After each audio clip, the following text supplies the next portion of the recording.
Perfect. You guys feeling good? Ready to go? I'm ready. Really good. Really good. All right.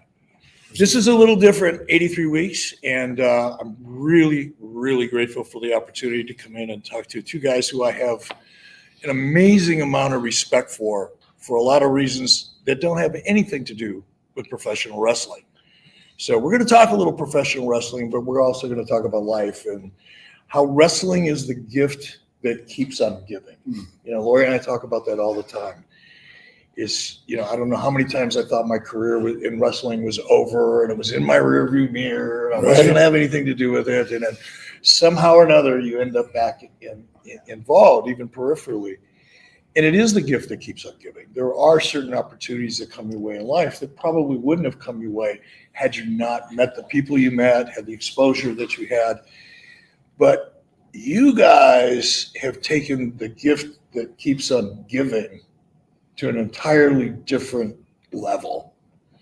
I'm just proud to know both of you. We're going to talk a little bit about all of that. But Paige, I got to say first, man, it's the first time I've been here. Right. I mean, I've known you for, I don't know how long now, 40 years. Yeah.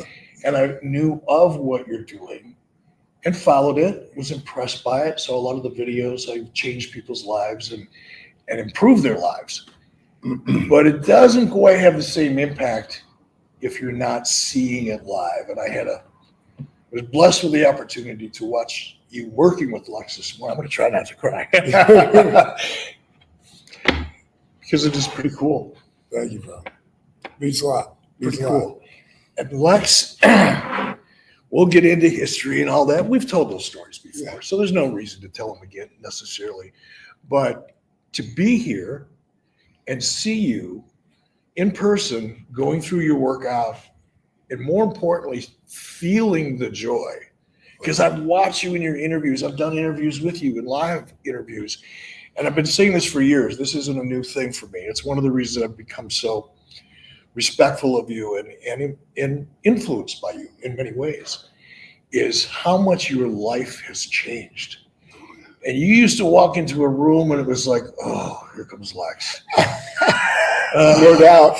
I gotta do a promo with Lex today. Not that it was that uncomfortable, but there was a difference between, okay, it's time to do something with Lex because of your vibe. It was just I didn't like being with Lex back then. I can't imagine how you felt when Lex felt. I kind of liked him, but he could yell. You're a high tolerance for pain. I know I'm a lot. Oh my God. So were you. Today I'm still a lot, but it's different. It's much different. And that's the magic between you two guys, is how you've come together and how your life has improved dramatically. Yeah. I mean, you said it to me on the way over here. You've never been this happy as a human being, 100%. as an adult especially. And your life has changed so much. But before we get into the nitty-gritty of it all, what's the most recent Lex Luger update?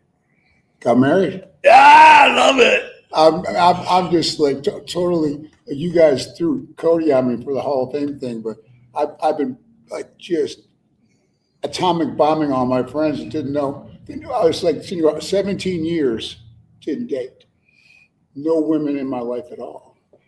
And I met this girl last year, Robin, and we started hanging out a little bit, and sparks started flying and a little bit. And so we were going to elope, but we ended up.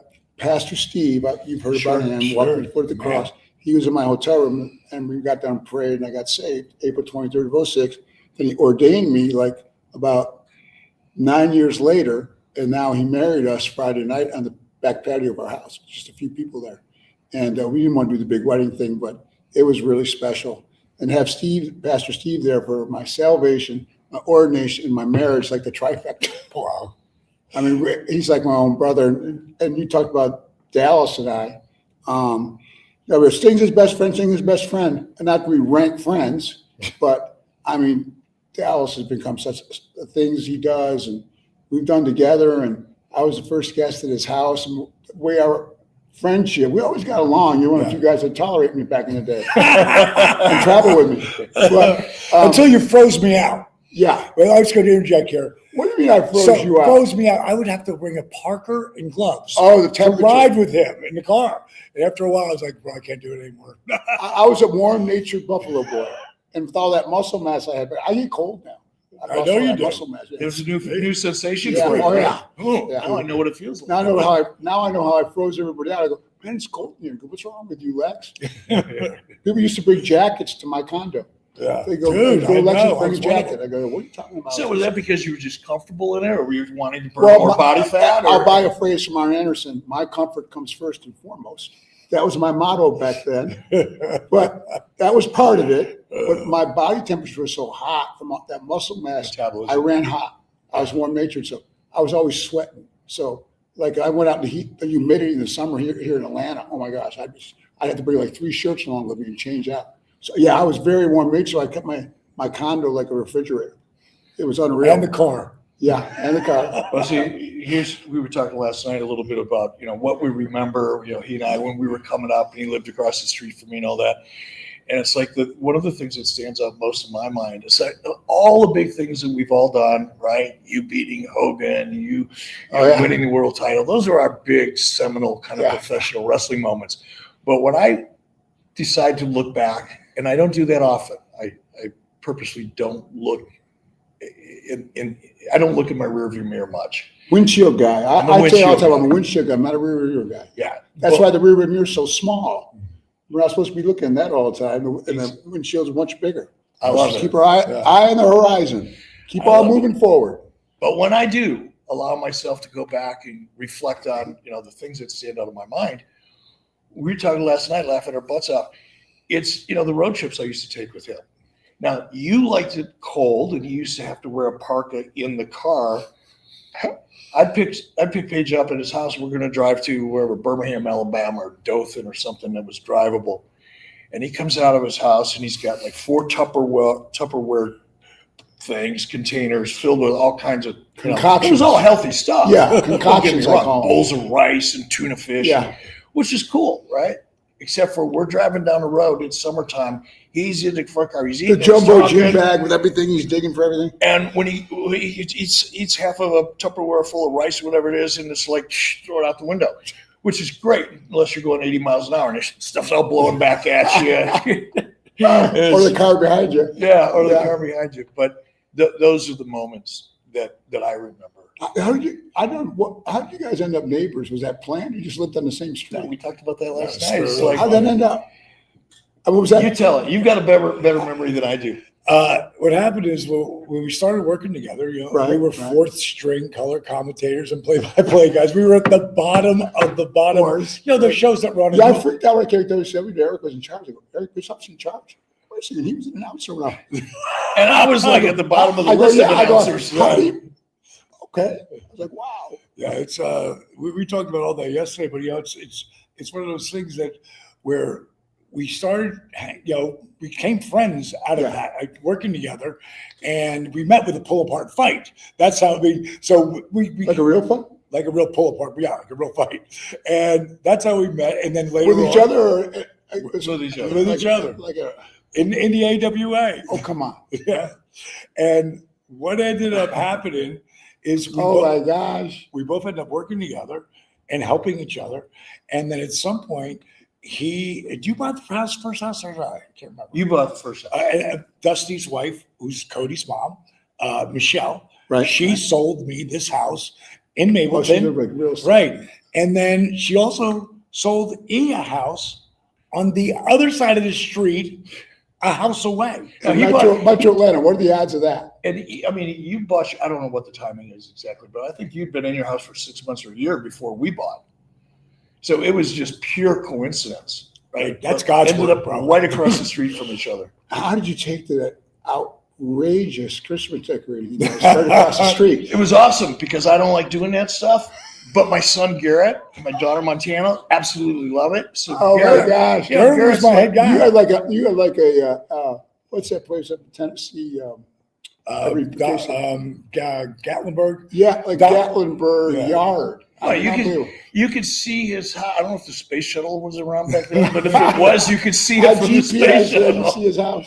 I was Oh my gosh! I was- Satellite. the king of the tacky king of the tacky Christmas decorations. Of course, Kimberly inside had it immaculate. If you go to his house, some of it's up year round. Oh yeah, did he saw it? No, I spent the night I there walked last his house. night. I walked his house downstairs. There's a big Christmas display.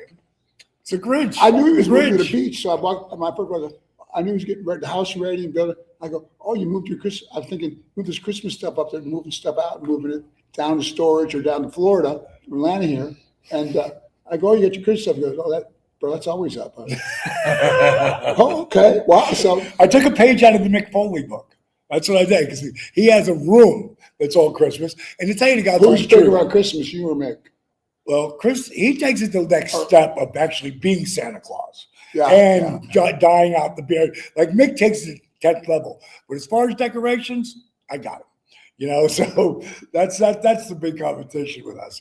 But it's really funny because you know, that area that you're going up the staircase, that Grinch tree is up on a platform. It's way up in the air, and everything is there. I said, Paige is the coolest. Mike is my person. Just so you know, in case you're unaware, Paige we refer to Dallas Page as Paige. We don't call him Dallas generally, right? Yeah, I do. Paige. And his wife's name is Paige. So I'm going to tell you a funny story. Do you know what her maiden name is? No. McMahon. That's Yes. right. I do know. Oh, come on. You didn't know that? No. Oh, my First time God. I told Jericho that, he spit the water out. He was That's drinking. insane. I laughed so hard for time you married a girl. Like, oh, that's great. I met her. She's beautiful inside. His wife is unbelievable. But you guys are meant to be together, man. No, 100%. But the 100%. Paige thing, the first time I heard it. Well, this morning I come down early, right? And I'm drinking a cup of coffee. It takes me a while to wake up. I kind of go through my process and try to keep it the same every morning. So I'm sitting down. It's quiet, still dark out, kind of. And I'm drinking my coffee. And I didn't have my glasses on, which, I need my glasses. And I see her Paige's wife's sister, her name is Dina. Who just came in. She just came in at midnight. I didn't even know she was there. I was asleep at 8 o'clock because she put me through this gauntlet workout, which absolutely kicked my ass in a very fun way. Ice, how long did you get to keep it nice there? Can we talk about that? Do we need to talk? A minute and 4 seconds. You got in, but you did get in. I got in. He got in strong. But Oh, really? He wouldn't Was look it like trash talk? he wouldn't. Okay. He wouldn't look at me and have a conversation because he would have lasted 3 to 5 minutes.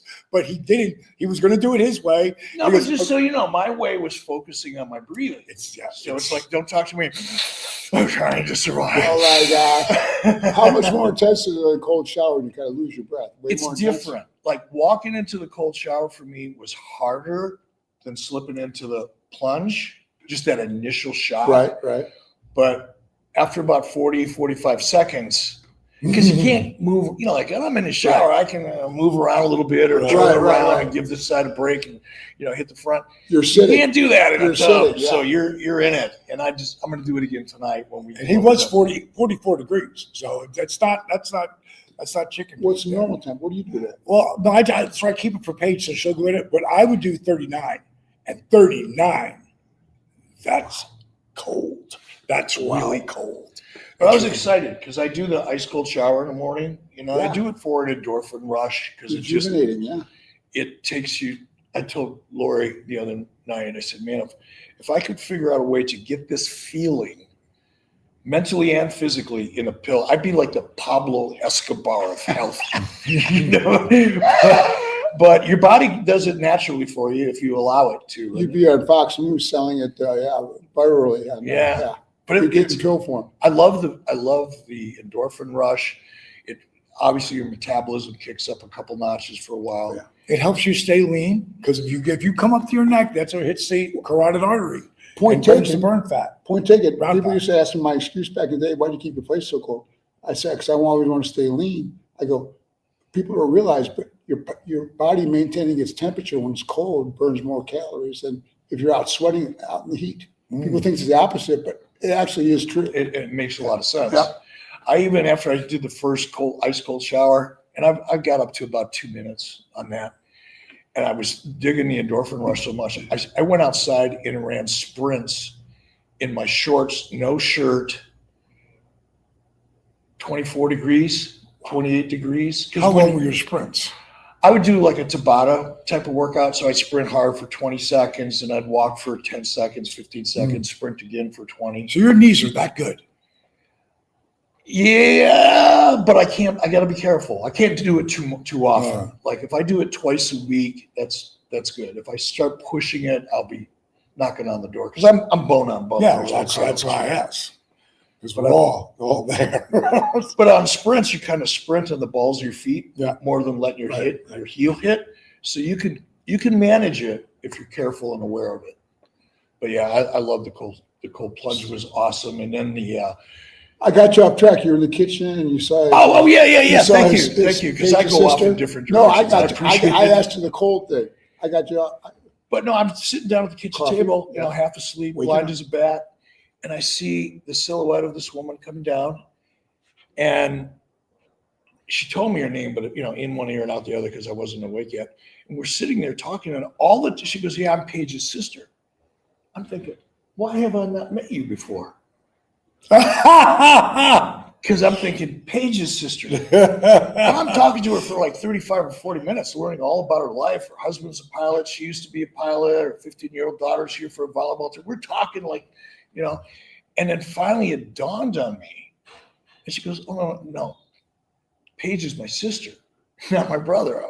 Now it makes sense. Paige, not Paige. Yeah. So my God. Paige McMahon Paige. Yes. So yes. We're now That's starting funny. to call Paige Dallas so that I don't confuse myself. Yes. With everybody else. And that's what I told people. Like, don't even bother. Just go right to Dallas because if not, we're both going to be going what? And I still do it when some of my family and my mom, before she passed, she had given her girl Paige and boy Paige. That's how she goes, "I'm not calling you Dallas." I didn't name you Dallas. I was like, "Hey, whatever. You can call me whatever you want." But my sister knows. We're out in public. She calls me Dallas because the bottom line is that it's confusing. And more than anything, each of us are a brand today. On top of being a human being and a person, we have things that we work on, and they know you as Eric Bischoff. If your real name was Bill Bischoff, they would not know who that is. And the biggest reason I changed my name illegally over 25 years ago, cops, and I don't know about you, but for me, every cop who ever pulled me over, when they realized I was Diamond Dallas Page because of the way I looked, DDP, hey man. So I'm telling Rich Minzer. Remember Rich Minzer? Gold Club. So Gold's Gym. Gold's Gym, Not Gold Club. Oh my God. Wow, Big difference. Freudian slip there. It's Atlanta. So me and Rick are going out to some club. This is over a decade ago. Oh God, it's like 15 years ago. And wow, how that time go out fast. But we're going to this club, and I'm telling him the story of why I changed my name, because the last cop who had pulled me over wanted license registration. I was using a car that this car company gave me to use because I did commercials for him, whatever.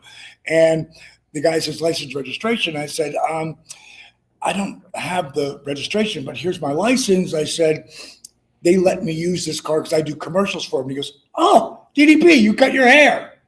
And I was like, I gotta change my name. So I'm telling him that story. I go through the deal, I get it changed, and I'm telling Rick, right as you know me when it comes to driving, there's packed. It's Hollywood Boulevard that everybody's on, and it's so crowded. I missed a turn. I'm not gonna go all the way down and get around and come around. So I just made a U-turn. Woo! Cop pulls me over, right? This one I'm just taking. I'm not even going to try to talk myself out of this one. I'm just going to take the ticket. So I hand the guy my license, and he's looking at it, and he goes, "Dallas Page." He said, "How do I know that name?"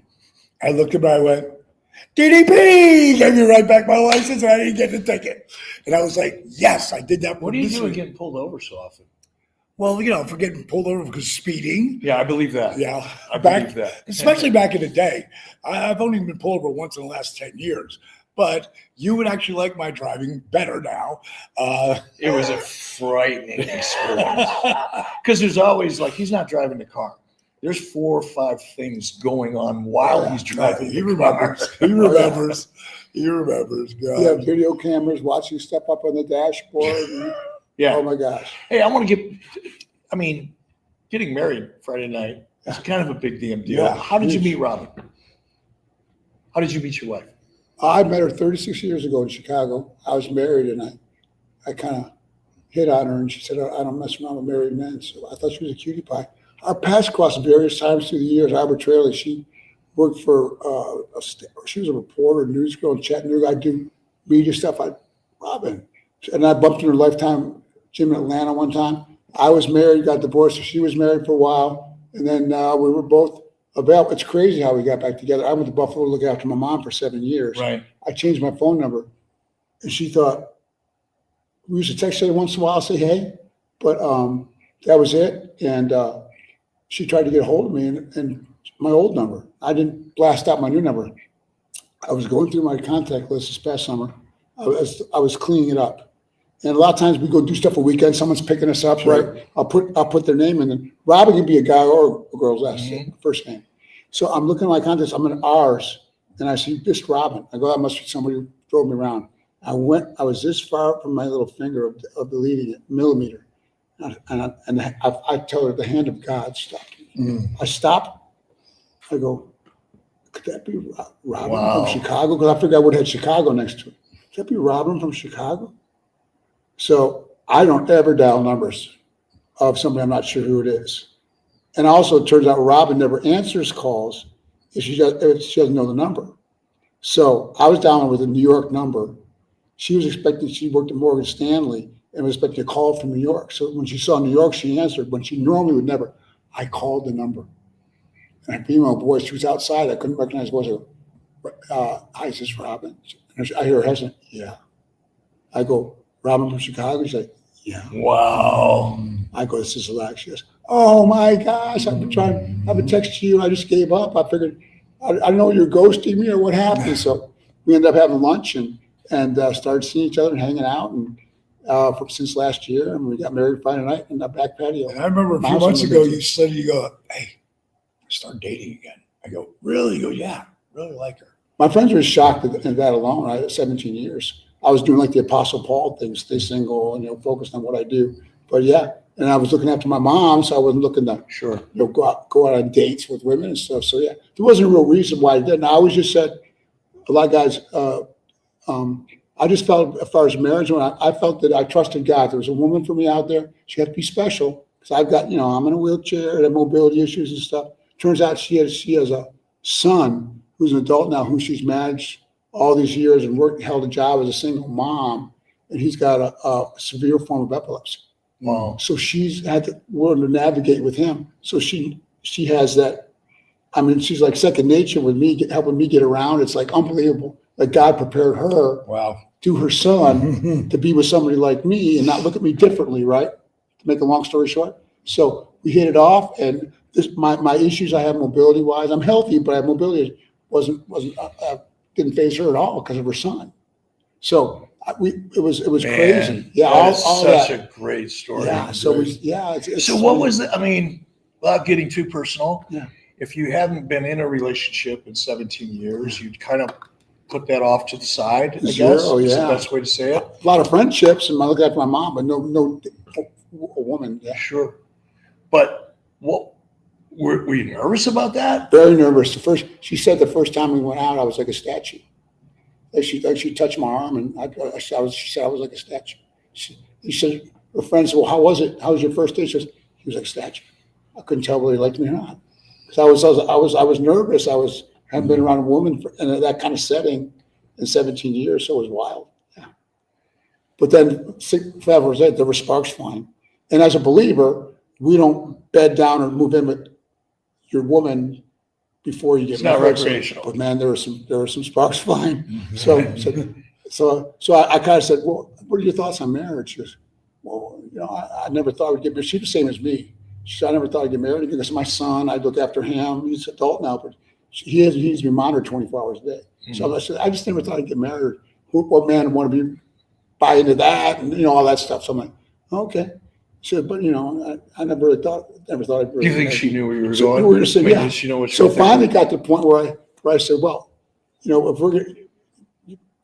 we thought about getting married, what's the next step? I'm saying, like, you want to pick a date or something to get married? What do we do? Because it's been like almost 40 years for me, right?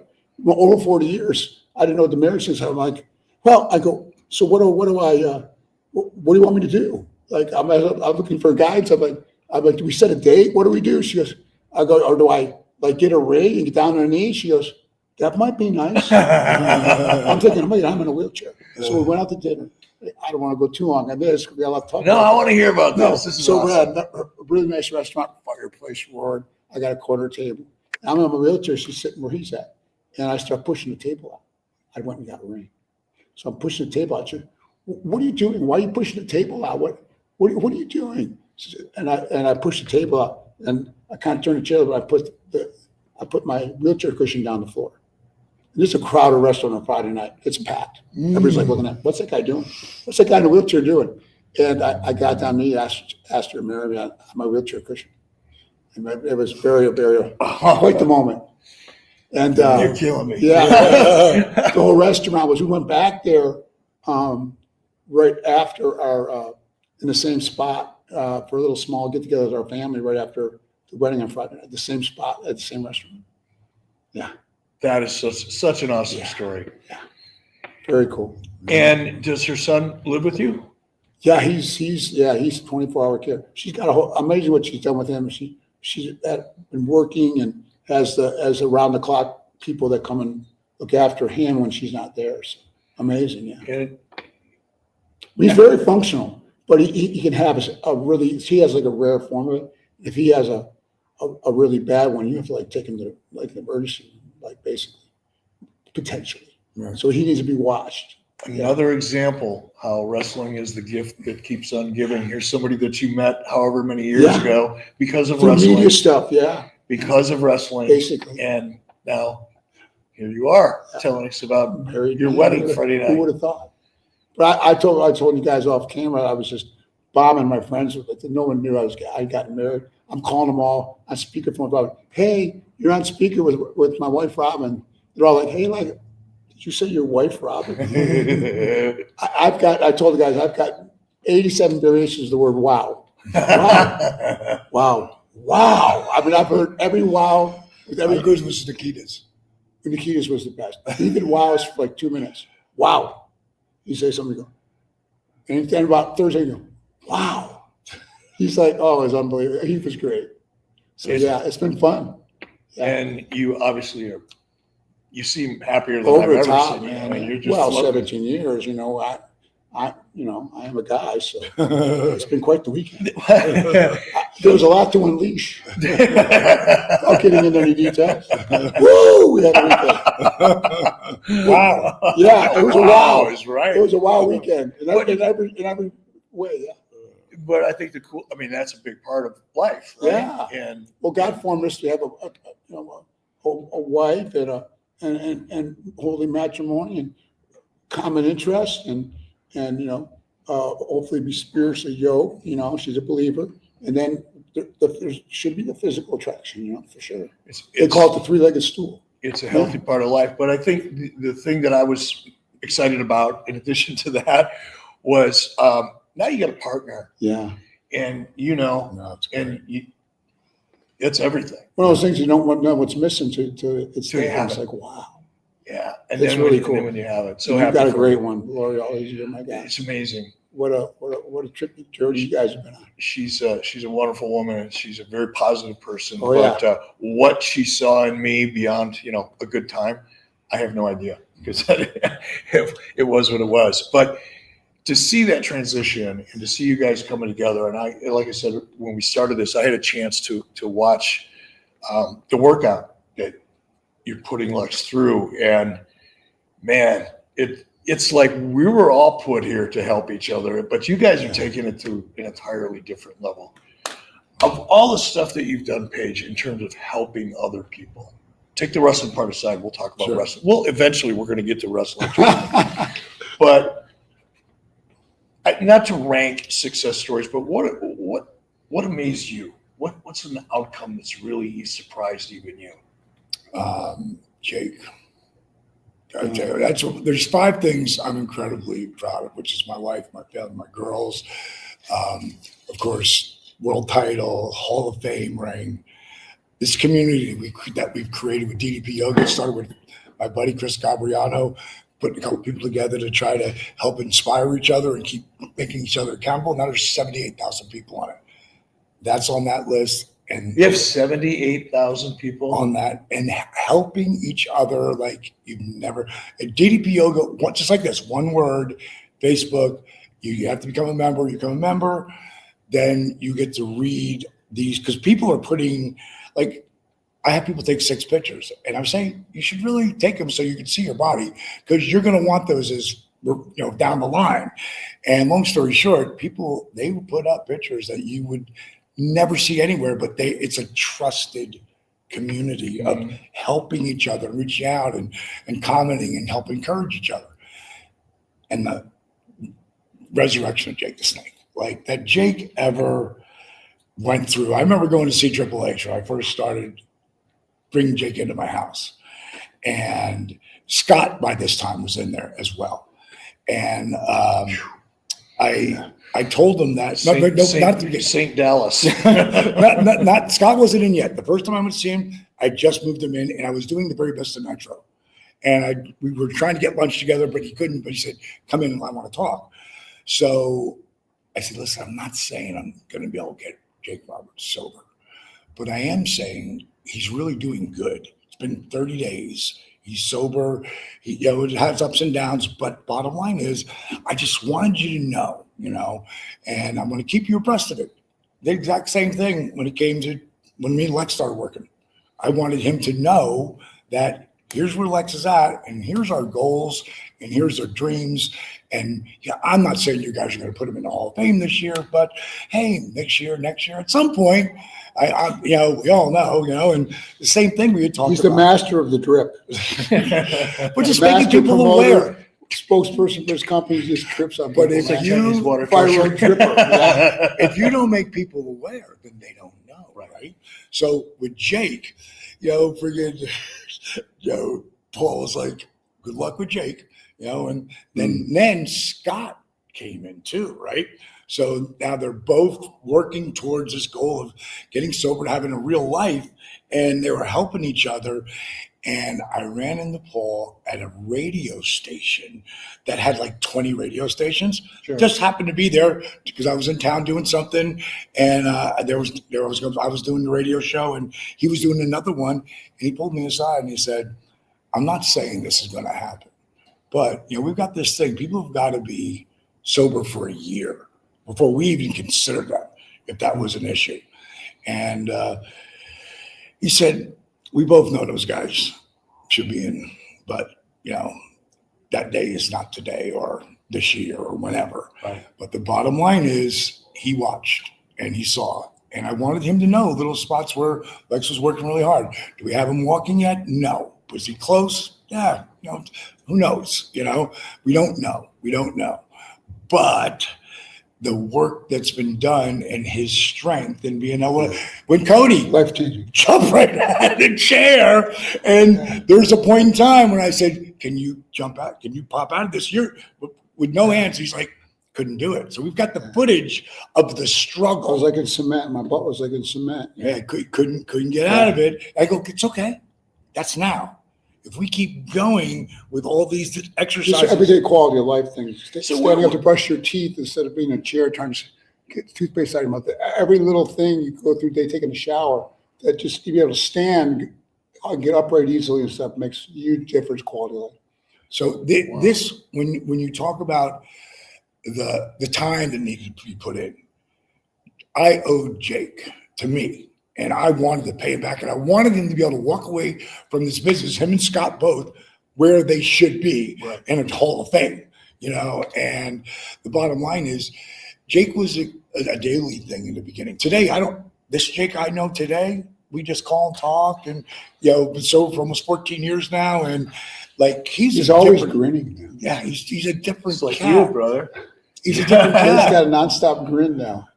It's unreal. this was as challenging, but not, because when Lex does stuff with you, he's going to put the work in. Right. He wants to get up and out of that chair. He wants to have mobility back. And he doesn't drink. He doesn't do drugs. He's Anymore. a great kid. He's a, Yeah. right. He's a You different have to get, cat. that wasn't one of the hurdles, yeah. Yeah. So Sure.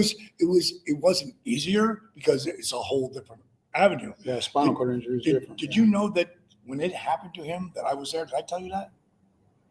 I vaguely remember that because I was there as well. I wasn't there, Right. but I was in San Francisco. You guys know where I'm at, Faith, but that's a hand of God. He was there in San Francisco the moment I got paralyzed. He got into the room with the 911 guys.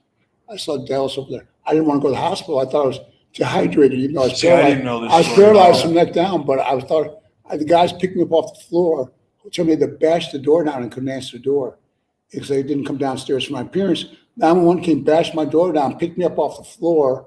I'd fallen to the floor trying to get to a phone with my head. I rolled off the bed and fell up against the nightstand. So you had no use of your legs or your arms Nothing. at all. I was like a magnet pulling me through the floor. Who knows what paralyzed like? I thought I was in one of those old metal diver suits, and a magnet was pulling me through my bed. All I could move was my head and shoulders. I was paralyzed from here down, and I tried to get to a phone. I don't know what I was going to do, dial with my big schnoz or what. But I fell to the floor up against the nightstand. I couldn't breathe. And man, they finally, make a long story short, bashed the door down. When I couldn't answer the door, they knew I was in there.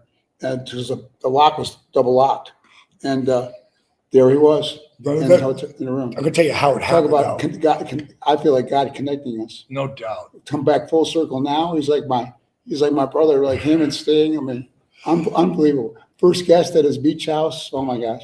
He has like a Lex suite. So yes, we did. He was on the phone with me. Paige, I leaned up to me like a shower. Bro, what do you need to shower with grab bars? Where do you put these grab bars? I'm like, leave me alone. He's like, dial me up. It's because what he cares about people, right? And that's what you do, man. Yeah, Unreal. it was Paige who It really designed touched my the heart. room for him, so everything Yeah. was wheelchair accessible. I didn't tell him I got emotional when I went there, and he showed me my room. And it was How could you the not? view. Oh my gosh, I was like getting choked up. Yeah, it was super sweet. Then I broke a bottle of new cologne.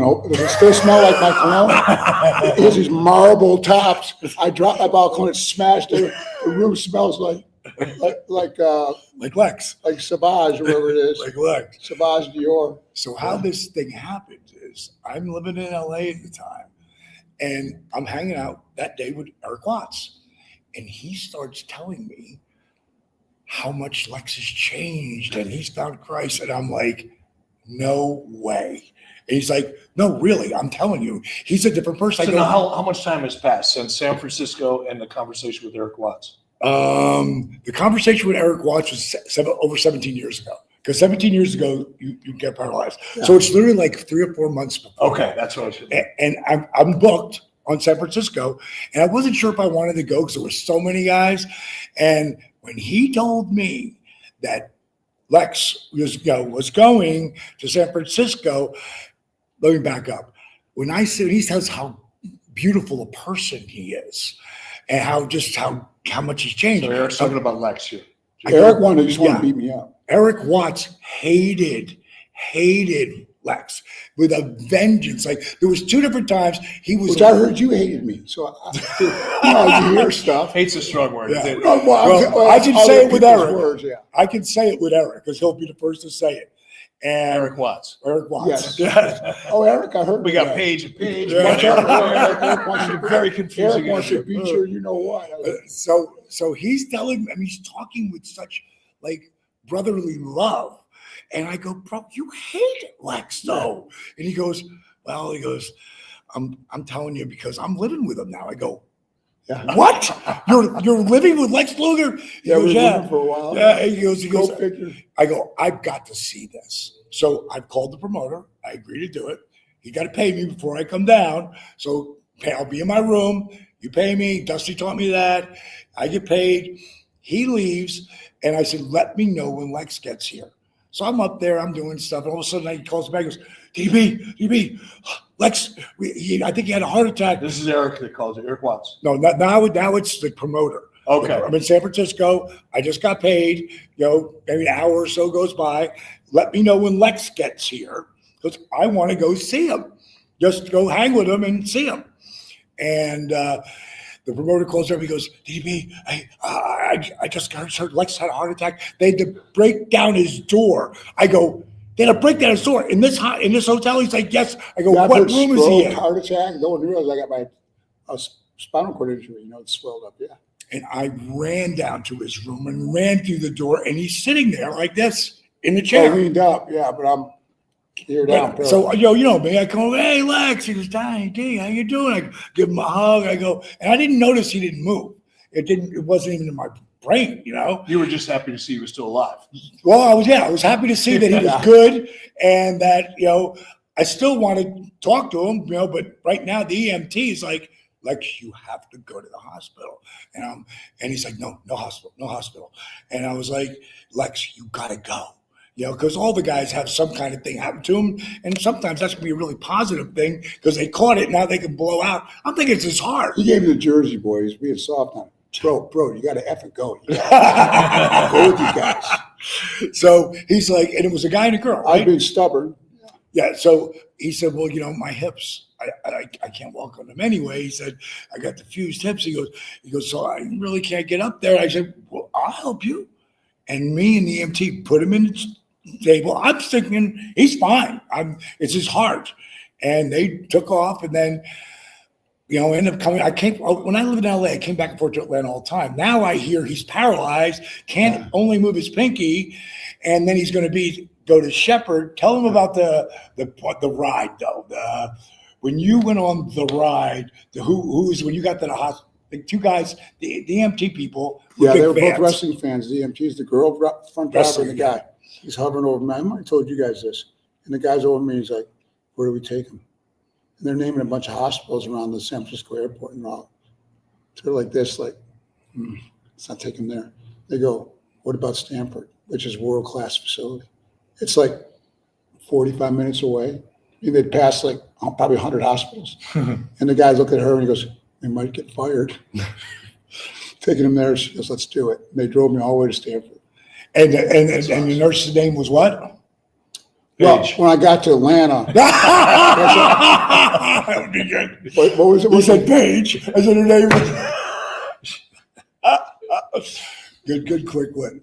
Yeah, very but good. His name was Hope? Well, the Emma's girl's name was Faith. When I landed Faith. When I landed in Atlanta, Delta cleared out 4 seats at first class. I'm a Delta guy, man. They took care of me. I landed in Atlanta. They pulled the ambulance right to the stairs. They're not supposed to do that. They're supposed to take you through the airport to where the ambulance can be like the center of one of the terminals. They took me right down the stairs. Her name is Faith. She said, I might lose my contract with Lex. I'm taking you straight to Shepherd. And I got to the Shepherd. All I could do was look up. And they put me in room 316, which John 316. So I go, what's the odds of that? And Hope and Grace are the two nurses in the. That's it. That's it. Not that there was any doubt in my mind when I got here, but if there was, it's gone. Yeah, crazy. There's just no. Oh, and there's an earthquake on the way to the airport from Stanford to the flight. The ambulance was going like this. Wild. My life, right? My roller coaster life. So I don't know if I was going to make the airport, but we're going through an earthquake to get from Stanford to the airplane. Unbelievable. So me and Steve and Yoga Doc, we go. Now, Steve, who works with you, your partner, right. Who was the guy who took 500 hours of resurrection of Jake Snake? Creative genius. 93 minutes. A creative genius. And, I create the stories primarily. He always helps me with everything, but he tells the stories because none of these stories, people, some people critical that I have these stories. That's why people are inspired. They're moved to action by other people. That's how this works. And where was I at? So me, Steve Yu, and Yoga Doc, another one of my business partners, who's one of the best chiropractors on the planet, and really giving guy. Who's helped us a lot. Yeah, a lot. And we go see him at Shepherd. And before you know it, he's getting his arm movement back, A bit, yeah. a little bit of leg movement back. I'm a 2%er, they call it. My function as a quadriplegic for my type of injury, I'm only a 2%er. The initial prognosis was 24-hour care, all that. Rest Can of we my life, stop right breastfeed. here for just a second? What was it like hearing that? My When the family doctor was come my to you family and- was devastated. They have a family meeting 3 weeks in Shepherd, and they say, "Here's with his type of injury. Here's what we see." They're talking about, and they go, "Well, how's your house? Do you have ramps or you guys need to set this up and you need like a van or something for him, special van?" I'm like, "Well, how long is that for?" Like how long do we got to do that? And they go, "I go for the rest of your life." My family, I just. What about you? What was your reaction? My reaction, I had the Proverbs 3, 5, 6 on my chest every morning, like, trust in the Lord with all your heart, lean not upon your understanding. Acknowledge him all your ways, he'll direct your path. So I like, well, God, I go, I don't know how to live this way, so either bring me home or teach me how. So I knew that whatever happened, wherever I was going to be, whatever my future held, I knew he had me in his hands. So I was like, not thrilled about being paralyzed from the neck down. I had some Eeyore days, I call it, from Winnie the Pooh, feeling sorry for myself. But I think I told you podcast, the guy came to me and said, "You can be such an example. It's mostly young men here watching you on TV. Right. Like, stop feeling sorry for yourself. Get in there and be a light that shines for them." I said, "Man, I do still have a purpose. I'm not just like a sloth, paralyzed from the neck down. I still have a purpose that I can utilize to help other people," which is, Dallas said, when you sum up with D, not to embarrass you, but I believe God gave you a special gift to serve and to help others. It's called the 100%. gift of service and the gift of empathy. And that's what you have. And when I went to that beach house, I was so happy. He would never brag about it. It is so beautiful. The view is such a beautiful place.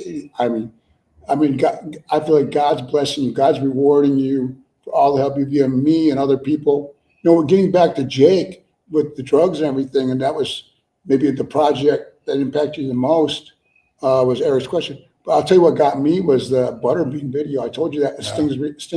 That's what got me when I saw how bad Butterbean was physically, and where I was at, and how my quality was going. When I saw we did with Butterbean, I'm like, man, maybe I should talk to D about working with me. Maybe I can be able to stand again or something and get out of the chair or have a better quality of life. So that's why I approached him at the Hall of Fame. That Butterbean thing got me, man.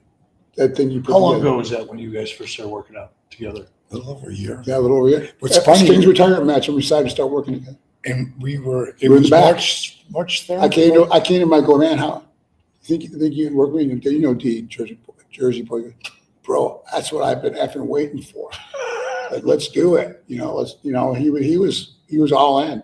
I was like testing the waters with him. I know he's a busy guy. He's got this incredible company now. And I said, I want to know, do you have time to work with me? So he was all in, man, from day one. He's a special guy, special friend. Now I forgot what I was going to say. Choke me up. And a Jersey boy who gets emotional. I love it. The thing with Lex, starting off, and me being there that day was so like Frisco, the Hall of Fame there, thing. and Which then- two of us bumped in the back. We weren't where we were supposed to be. We're kind of in the back. Sting's family was at that one area there. Yeah. And we both bumped into each other. Geez, relax. I heard you were coming, but he wasn't there yet. Like I Yeah. got there earlier, me and Scotty Riggs, and we got there earlier. And then I was like, man, I can't believe Lex isn't here. And he rolled up, and then he said that to me. I was like, let's go, bro. Let's go. And from there, it was a year to the day. We're in Panama City Beach, and we were just A year watching from Dave's me, you retirement and thing, we Steve. decided to enter into this thing together. And work out. There it is. A year later, we're at the deal, and First house guest at the new beach house. and he's going in the freaking Hall of Fame, man. Because that was part of it. Like maybe I could at least Mr. be able to Drip. stand up, roll me Mr. out, Drip. stand Triple H. Yeah. stand up, and so He was tripping on Triple H so much that he said he gave the name of his guy. Like, D, I'm not trying to pull you up, but talk to Ben. But I got other Like, stuff to you're- do. like, you're I don't know. You're blowing How up could my he be phone busy? with your Lex thing. Talk to Ben. Yeah. That thing, of course. Again, we talked about this last night when we were doing the gauntlet conversation. That when it came to Lex, like he was the first shotgun cannon across the bow Sure. of the Monday Night Wars. He's just wrestled. Did you wrestle the night before with WWE? I was on their take. They had to pull me off their shows. No, Eric, but- that was the one thing, Eric, and I was like, man, I had a personal relationship with him. So I was at his house working out with him. Ooh, I And didn't know Eric that. said, Eric goes, no, you can't give him notice. That's my only condition. First, of course, he lowballed me to see if I had an attitude problem about it. But I never let that come. So I'll come in and he'll see how good I am, and he'll give me a raise, which Eric, Well, it wasn't a matter of how good you were. It's a matter of where your head was at. right. But Eric was testing the waters with me. Kind of an attitude check, maybe. Only you can answer that. But I'm like, okay, I'll with my stiff finishing Sting vouch for Eric. So Eric's, if you come in, you produce Eric's. He's a businessman. He's a fair guy. Fair dude, man. Yeah, Always exactly. has So I'm like, okay. And, yeah, that was, I was still on their TVs. They had to pull me off their TVs because you wanted to be a surprise. been. Yeah, Right. and it was. But I didn't, but when Steve was on the phone initially, a couple weeks before we met and decided to do it, I was still, actually, people think I was trying to leave W. I was trying to resign with W, but I was trying to get a marketing deal outside of the wrestling contract. That's what held up. I gave my notice because we hadn't worked it out yet, but I wasn't planning on leaving. So when I talked to Sting in that conversation, I was close to resigning with some kind of marketing. I was going to do fitness, nutrition stuff on the side. Right. And Vince, I could tell Vince was, if I do that for you, I got to do it for everybody, Sure. from running a company. So, I talked to Sting, we're going to do a Monday night program. I'm like, really? I was like, good luck with that. That's what I thought of We it. got Raw. Why would you run at the same time and the same night? We had the same conversation Same last So night. I'm like, outside, I was like, good luck with that. So when he asked me to, when they agreed to bring me in, I was going to be on the first. When they hit me, Eric could say they hit me flew me in a different hotel on the other side. Made you buy your own ticket, I think. Yeah, Because I exactly. didn't want your So name to fans show didn't up know, in the WCW travel. I was at a office. separate hotel from everybody on a different part of town in Minneapolis. Brought me to the other side of the back side of the mall, and until really what we call the gorilla position WWE. Yeah. I walked up position. Everybody's like, "Who knew besides you and Sting and maybe Hogan?" Not probably very small, right? Nobody. I didn't even know. And he Nobody. shared everything Did with Sting me, know? but I didn't know. Sting? I mean, not Sting, but did Flair know? He was No. in the ring. No. Because I saw the guys in the crowd, and everybody's like, "What's he doing here?" Yeah. No, nobody knew. Because, Yeah. this was obviously before the internet and social media and things, Right. but telephone, telegraph, Yeah. wrestler, Right. might as well just fly plane. Luger's with going a banner to float. be at the first Yeah. Nitro. He jumped. Yeah. And you know what was cool about that, Lex? And people reflect back, well, why did Nitro have the success it had? And there's a lot of different reasons, timing being one of them. And I admit that freely. The market was ready for it,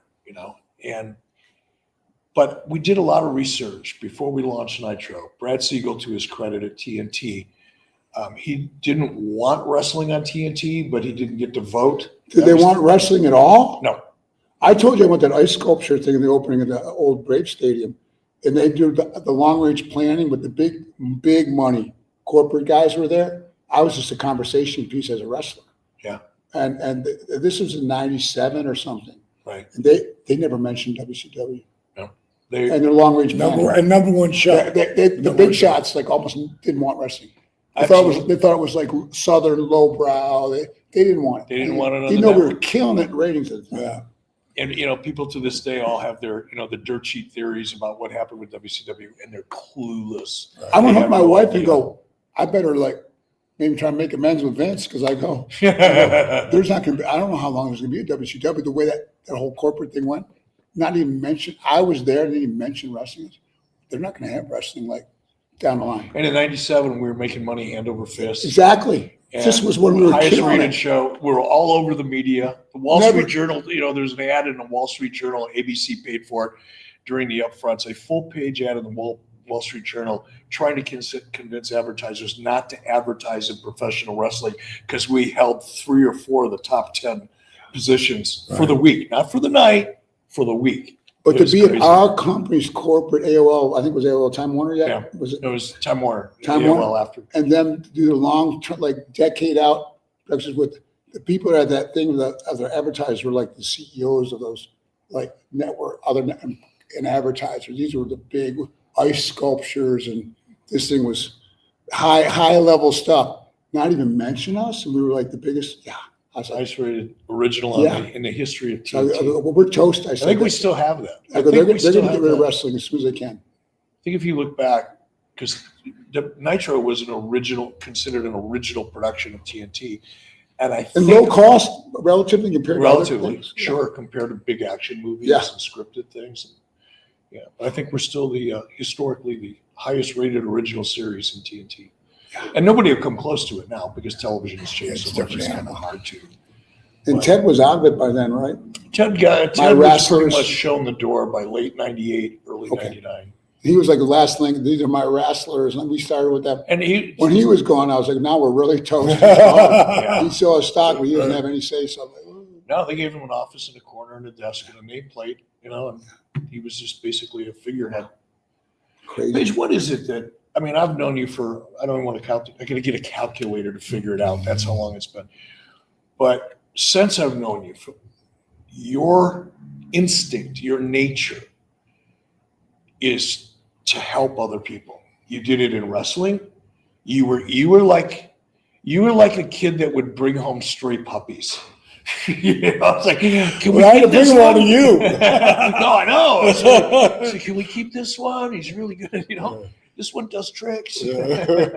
But that was always your thing. And now obviously we're seeing what you're doing on a much larger and, dare I say, more significant scale in terms of the benefit of Place is others. state of the art, huh? It's impressive. But at the core of Diamond Dallas Page, I won't say Paige Falkenberg because you legally changed your name, but at the core of Diamond Dallas Page, where did that come from? Has it always been like when you were a Kind of kid? instinct, because I was bullied as a kid. I was really skinny. I was tall, but I was skinny. I was bullied by guys and stuff, and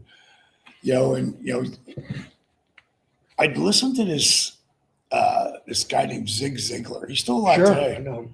And I mean, if you look at quotes by Zig Ziglar, like there's Massive about amount. 20 that are as off the chain. Him, Jim Rohn. And he said one thing that really clicked with me, and it just became part of my DNA. And what it was is you can get whatever you want as long as you help enough people get what they want.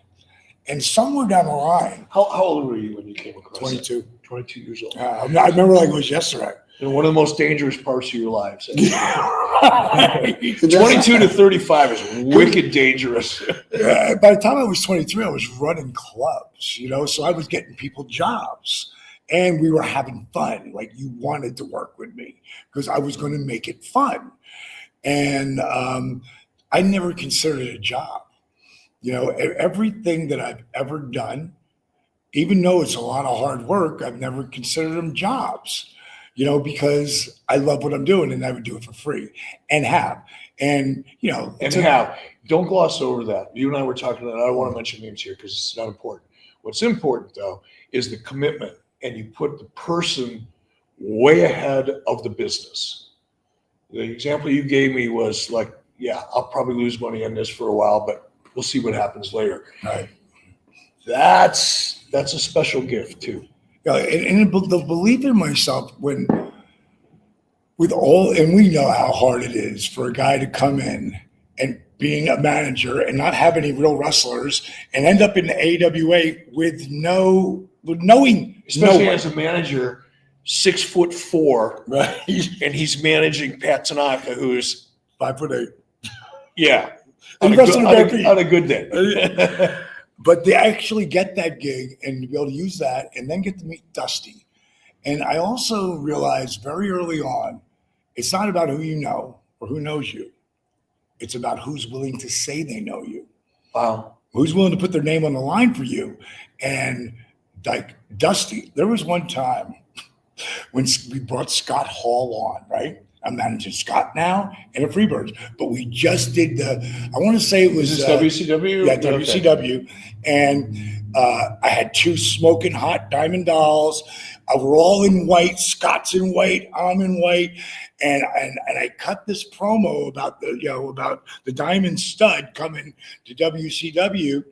And I had the gimmick, we'll call it the Madonna headpiece. And you were like one of the first ones to ever have one, by the way. I thought it was so over the top, his gimmick.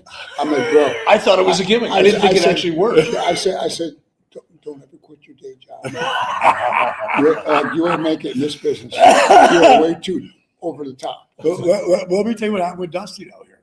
So I didn't like the promo.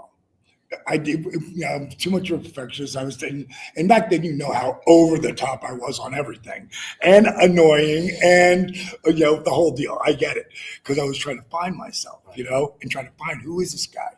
But I know who the fuck who paid Joseph Falkenberg. I know who I'm going to invest in me every fucking time. And so, don't believe in yourself. Who else is going to believe in you? Right, 100%. So I get done with the promo, and now it gets off of us, and you can see the shot of the crowd, right? I go, come on, guys, let's get the fuck out of here. Next day, I'm on the road with the Freebirds, and Michael says, you got huge heat. Now, those guys are ripping all the time. So this sounded real, but with Mike, I didn't believe him. He goes, you got huge heat. I go, no, I don't. He goes, you do. I just got off the phone with Dusty. He goes, they want to fire you. I go, fuck you. No, they don't. He's like, no, they do. They do. And he told me what happened. I was like, oh, that's not good. And Dusty went to bat for me, or I was gone. So who's willing to say they know you? Right. And we had developed that relationship in Florida. And before we started this, me and you were talking about Cody leaving originally and what balls that took. Right. Got guaranteed money as Stardust, Cody Rhodes, to go off and become the biggest star in the world right now. That who would have seen that coming? But his old man, when WCW, because Ted had bought I guess Watts' company, Crockett's company, and whatever, and so he had all this talent, and he was going to call it World Championship Wrestling, and they wanted Dusty to be a heel. And he went, no. How about no? I'm going to go back to Florida, and I'm going to pop that, because he owned Florida when you were there. He could freaking sell out an arena, just doing his autograph. He was so over. And I get that call from Mike Graham, because Pat and Paul, my tag team, Bad Company, were wrestling at the Eddie Graham Memorial. And Mike Graham picks up a phone and calls me and says, I'd like to have you come in and be with your tag team. I said, I'd love to. So I get a buddy of mine that wants to be a wrestler, and I gave him the name Rock Hard Rick. And that no one's ever used that name kind of boggles my mind. That's such a great double entendre name. And so I've got him and 2 diamond dolls in my pink Cadillac. And we're going down the road. This sounds so much like you. And the AC's blowing, the car's running great. It just had some work done. Man, this car's doing great. I'm in Fort Myers. I get as far as Venice, which is still like 90 miles from Tampa. Right. And I shoot blow a rod. And the car comes slowly over, and I get out of the lanes, but it's the exit lane. So I park in the middle, and I don't even know how I ended up getting AAA to come and get me. But these rednecks come running by. Hey, ain't you the guy who runs the Norman Jeans? I said, yes, I am. I said, are you guys wrestling fans? Damn right. I go, I'm also Diamond Dallas Page, and I'm going up to the Eddie Graham Memorial in Tampa. If you guys want to give us a ride, I said, I would love to get you in for free to the show. Hell yeah. They went and got some beer, showed up there was no girl in the middle, but now there's a girl in the middle of the seat. We got a case of beer. Me and Rock Hard Rick are in the back of the pickup, and it looks like it's going to rain at any moment. And that's when I roll. There's a can in Florida. Right, any second. Yeah. And I roll into the Bay, I don't think it was the Bayfront Center, but whoever it was. that's where I meet, Johnny Ace and so many guys that would later become influential in my life of the business. And, a deal with Mike Graham remembered I came. Like, he knew what happened. So when Dusty was coming into the territory, Still talking about Florida. He calls me up. It's like, it'll be probably 12:30, 1 o'clock in the morning. And I let it just go to the machine, because I got to get up. I'm leaving for AWA next morning. I had an 8 o'clock flight, which means you got to be up at like 5:30, to get to the airport on time and everything. And I didn't realize I could change the tickets back then. Whatever they gave me, I took. Maybe I worked there for a year. So that means I worked 12 times, except for the time where they did the run for Clash for that pay-per-view thing. So maybe I worked 15 times. But I hear his voice. And then who's Mike Graham. Mike Graham's voice, okay. DDP, it's Michael Graham. Oh, I run to the phone. I got sort of strep throat too. I run to the phone. Hey, Mike. Hey, I think I got strep throat. What's up, buddy? He goes. I'm sitting here with the American Dream, Dusty Rhodes. He's figuring out who he's going to bring into the territory. He mentioned Baby Doll and Gary Hart. And, I said, have you ever heard of Diamond Dallas Page? No one's really seen him yet. He's got really good energy. He's a good kid. He goes, I'm going to put you on the phone with him. I want you to blow him away like he's the biggest mark on the planet. I'm like, Mike, no. Just play him the videotape I sent you. And he went, the videotape machine is broken. You're up. And I just went, good God, Dusty Rhodes, the Tower of Albano. And I went on this rant where I stole his shit and Albano's shit and some of the shit I made up on my own. And like 45 seconds. And I go, that's all I got, Dusty. I think I'm getting strep throat. Hello? Dusty? It felt like 5 minutes. It was probably 30 seconds. And then only as you guys would know, he would say, was that a recording, kid? And then he invited me up there. He was just living in Dallas at the time. He invited me up there to meet with him. And I'm in the room with Mike Graham, Steve Kern, Gordon Soley, and Dusty Rhodes, who I would always call. That's a hell of a room. Hell of a room, man. Hell of a room.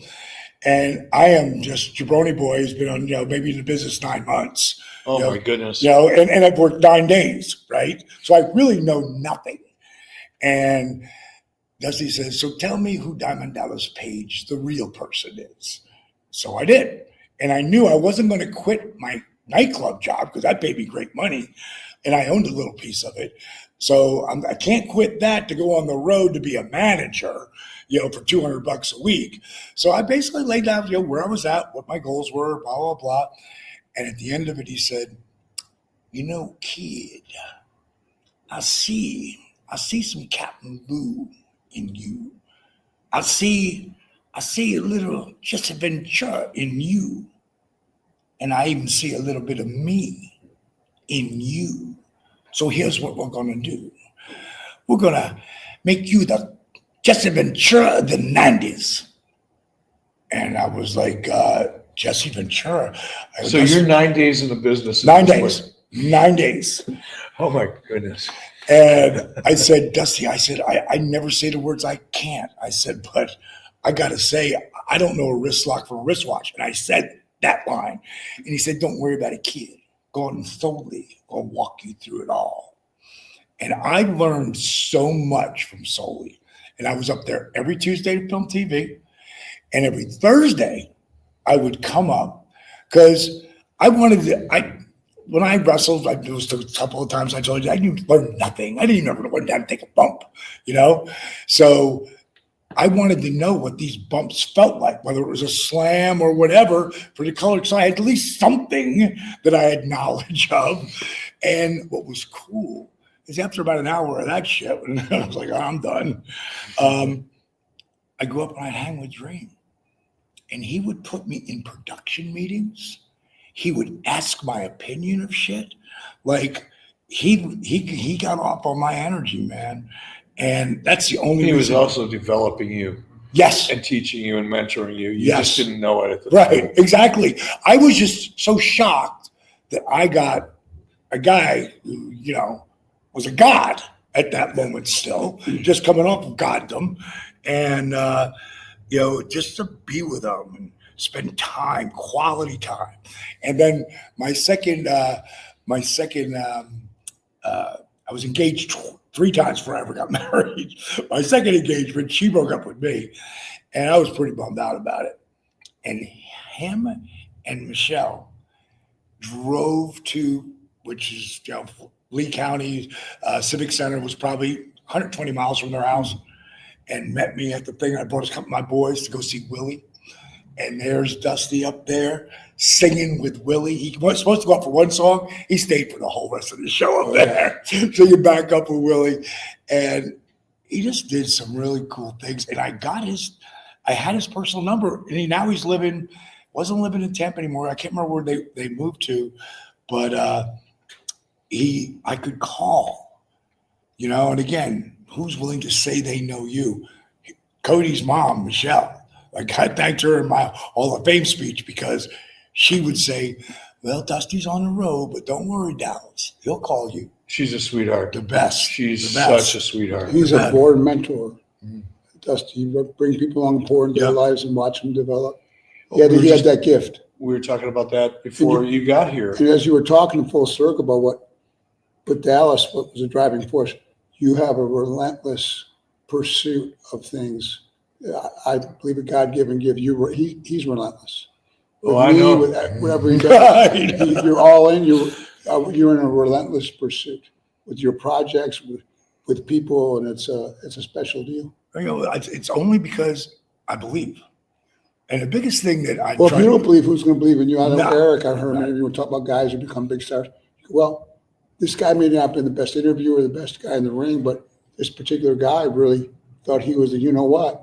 And like the people started believing he was. There's so many talented guys that try out for wrestling, have a great body and a great look. So this guy's just made, but if they don't have a real desire to really pursue it relentlessly, but also really believe in themselves, the wrestling fans are very intuitive, I think. And they sense a guy who maybe not the best talker, the best worker, but there's something about this guy. He really thinks he's special. And the fans will buy into it. Right. Yeah. I heard you talk about that one time. What separates the stars from like the ones who aren't? They have like a gift of they really believe in themselves, and that comes across on television.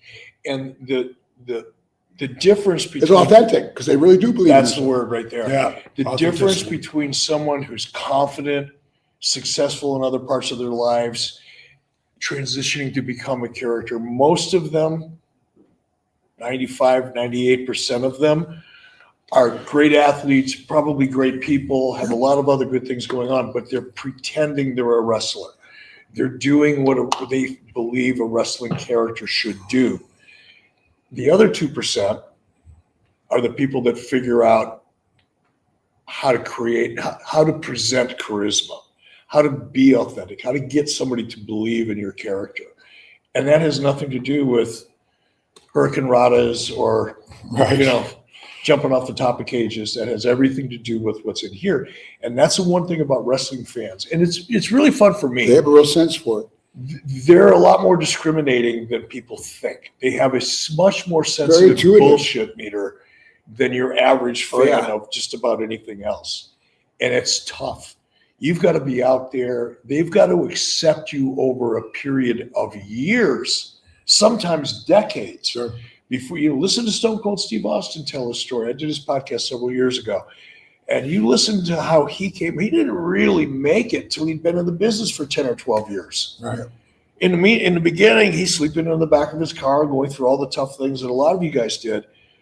People think, he became an overnight sensation. He developed that character and, more importantly, the connection to the audience over a period of time so that when he did finally find that character, Stone Cold Steve Austin, which is really just an extension of Steve Williams. It's who he is. Amped up. With the volume turned up a little bit. If it's not authentic, if it's not in them, even though we might amp it up for TV, it doesn't come across as authentic with the fans. No. There's got to be some of that guy in that character. And it's fun to watch now mainstream media, mainstream entertainment, big stream entertainment, start recognizing wrestling talent for the true gifts that they develop throughout their career. And I know you've dabbled in it. I shouldn't say dabble's the wrong word. You've experienced it. I've experienced a little bit of it. You come onto a set, the expectations are somewhere down here near the floor. They don't think you've got anything in the way of chops for acting. Right. And then you do a walkthrough, and all of a sudden you notice people going, "Who's that guy?" Because you the first take, you've been doing it. Yeah. You know, you don't need hours of the script. Like your first take with Dusty. Oh, go ahead and talk, kid. Yeah. And you nailed it. Yeah. Yeah. No. Perfect example. What's your first memory of Dusty? I met him really first time when I did the 605 show, like my debut. And Rick had scouted me out down there. He'd wrestled me a couple times. Did you work Florida before that? I was working in Florida. But Dusty wasn't there. No. He was here.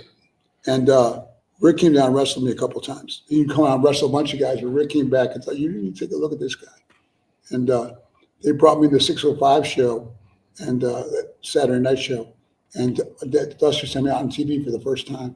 And in the back, Rick was standing there, Dusty, and Brad Armstrong was off to the side. And I wasn't wrestling bad, but I was with an enhancement talent guy, a good one.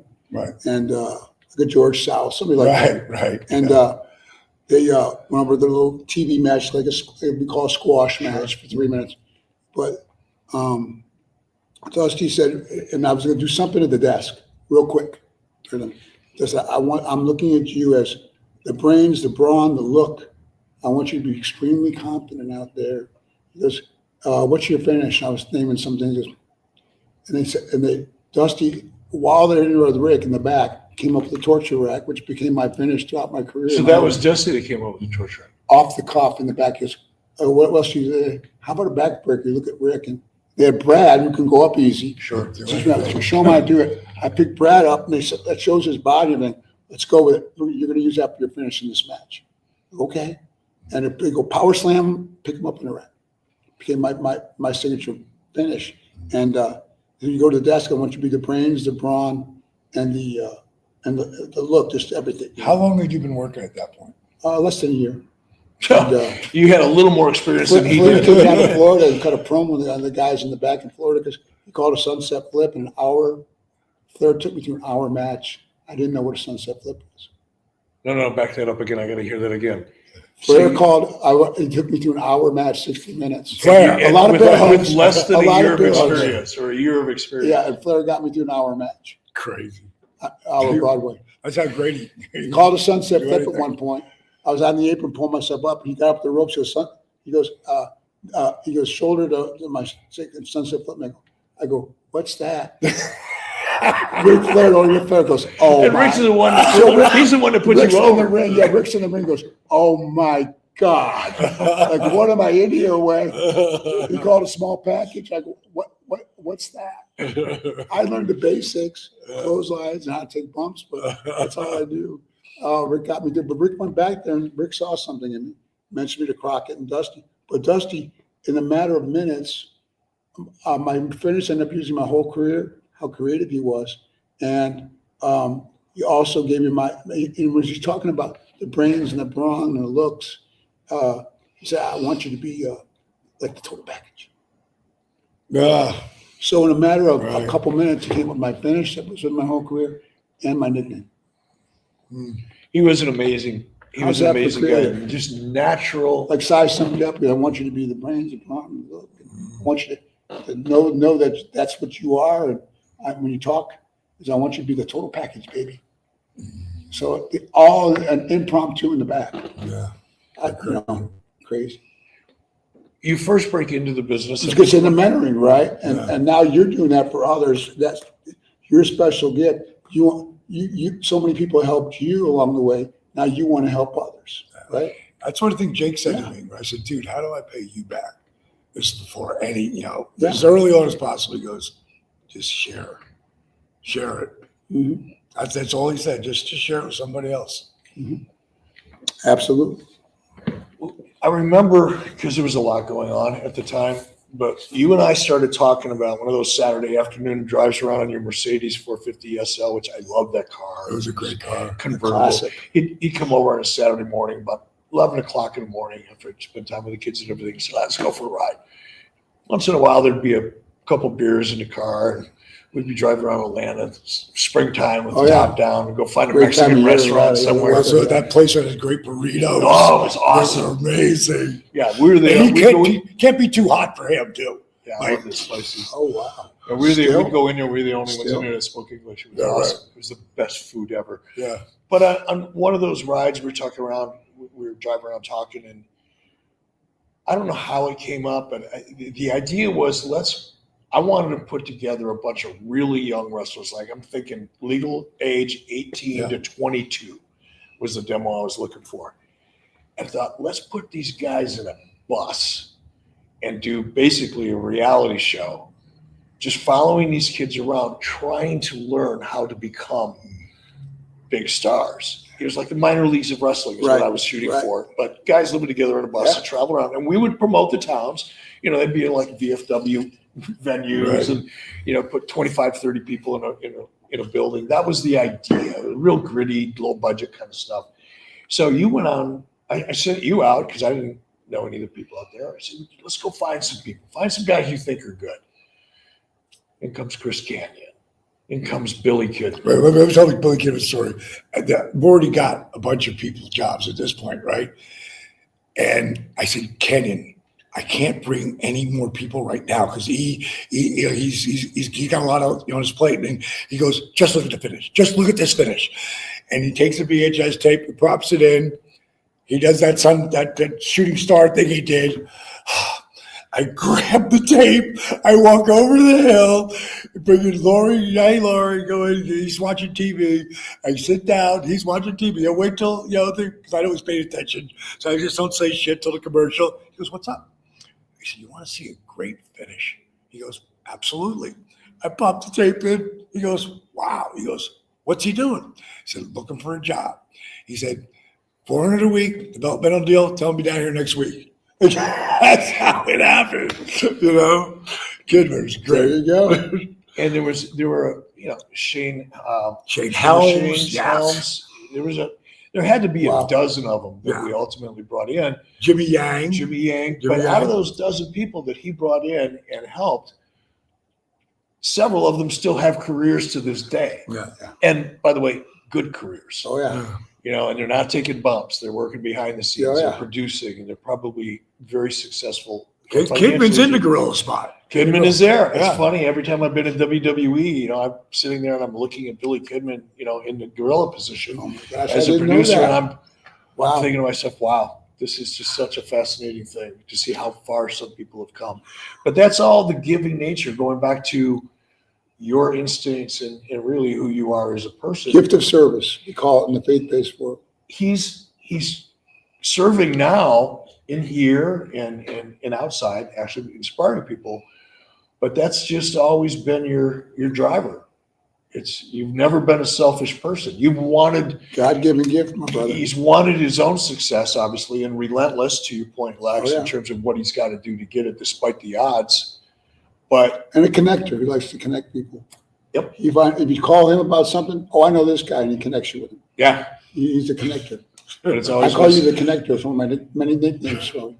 All good now. Yeah. How about what you couldn't talk the other day with the voice? Oh my gosh, I lost my voice with all the interviews, podcasts, and things for congratulatory stuff. I lost my voice, and he's giving me all these exercises to do for my voice. And I know he's working on my walking and stuff and my standing, but he's giving me all these tips on how to get my voice back.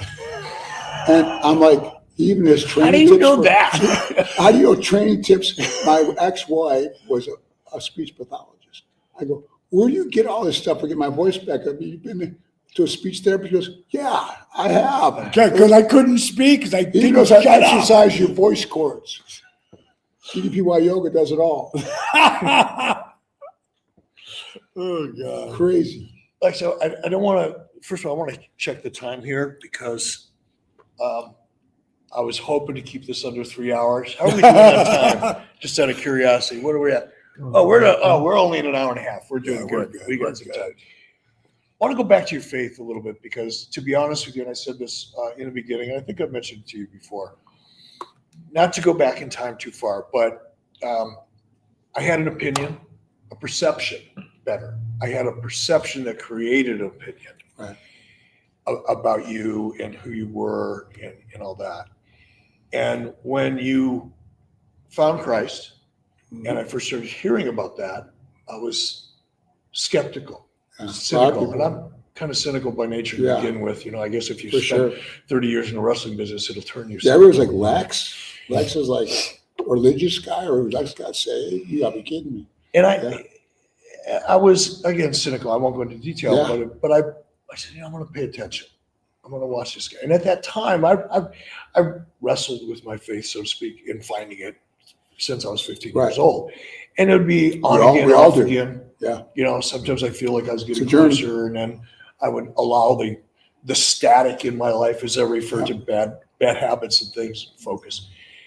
And I get farther and farther away, and I drift back every once in a while. So that's been my relationship with Christ since I was about 14 or 15. So when I started hearing you talk about it, cynical as I was, something made me pay attention. Yeah. Despite a natural resistance because of a perception. Well, we're all born with resistance to it. We want to be in charge and not acknowledge our creator. We want to take credit for what we accomplished, but it all comes. I had a lot of that going on. Mine was, a guy asked me, Lex, what kept you from the foot of the cross? Ignorance about Christ or arrogance? I go, I had a double dose of both. I can you say that. Yeah. But when I started watching you, and more importantly, listening to you, and over a period of, I don't know, a year or so, I started going, oh, this is real.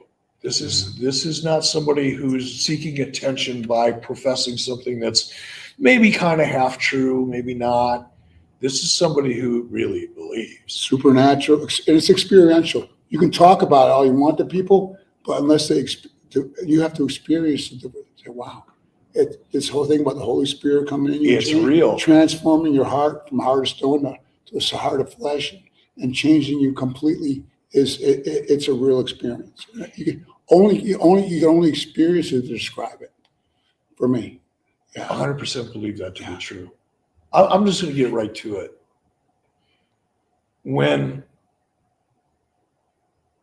What was the moment do you feel where you finally connected with Christ? Like I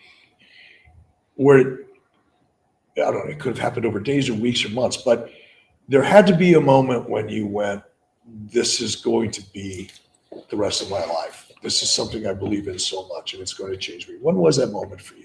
My life had become so dark. I was so depressed that I always thought I could figure things out. So when people talk about you're at the end of your rope, or I saw no way out, I thought my life was over. Wrestling would never have anything to do with me. I was toxic. I was staying in an extended stay hotel with my stuff in storage that I accumulated through all my so-called success. And I was working the dog pound. I'm a judge for my 17 felony counts. I got convicted on 5, and I was in and out of jail. I was just staying in extended stay doing community service work at the dog pound, cleaning out dog and cat cages. And I was so depressed, still drinking, still doing drugs. I was at such a low point. I didn't care if I woke up the next morning. I wasn't trying to kill myself, or anything, or Zero hope. I'd given up hope. I figured out I can't fix this. I always thought I could fix everything. So God allowed me, and for me, that was the greatest thing that ever could have happened to me, because I always thought I could figure it out and pull myself out of it, and I saw no way out. So when I met the jail chaplain who ended up introducing me to Christ in jail, I completely rejected him. He handed me a Bible the first time. I threw it on the floor. I was an atheist, agnostic, at a really low point in my life. But he wouldn't give up on me. God placed him in my life. He's Steve, the guy who married me the other day. Right. He was there for my salvation, that hotel room on April 23rd, 06. I gave my life to Christ. Even at the last moment before I asked Christ to come in my life and take over. Like there's a song called Jesus Take the Wheel. It was hard for me, my arrogance and my pride. I always wanted to make decisions and be in charge of my life. And it's scary to think, well, because we walk by faith, not by sight. I was really concerned. I couldn't pick it up. I want to see him I want a voice to talk to me. I wanted proof that there really was a God. And but you got to come by faith. And that was really difficult for me to get my arms around. I still didn't quite understand it, but Pastor Steve gave the most beautiful presentation of the gospel. They call it the Romans Road.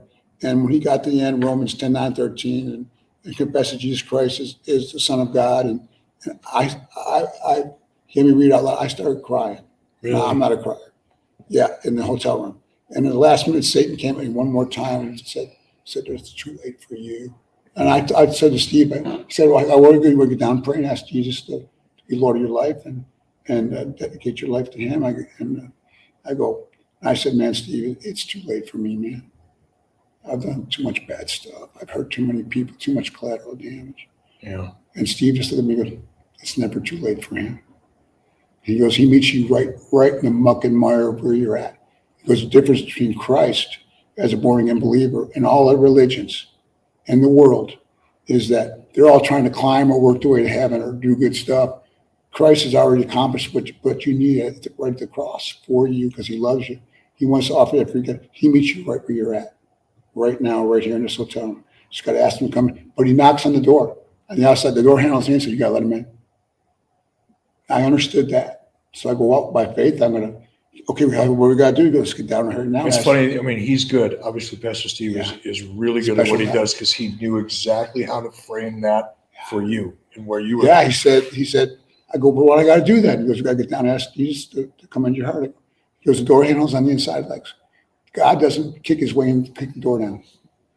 He goes, he even taught me how to preach the gospel to people, even in another language. He had me to do God on one shore, you on the other shore. And there's a big river, a chasm between us. And what's the gospel of Jesus Christ?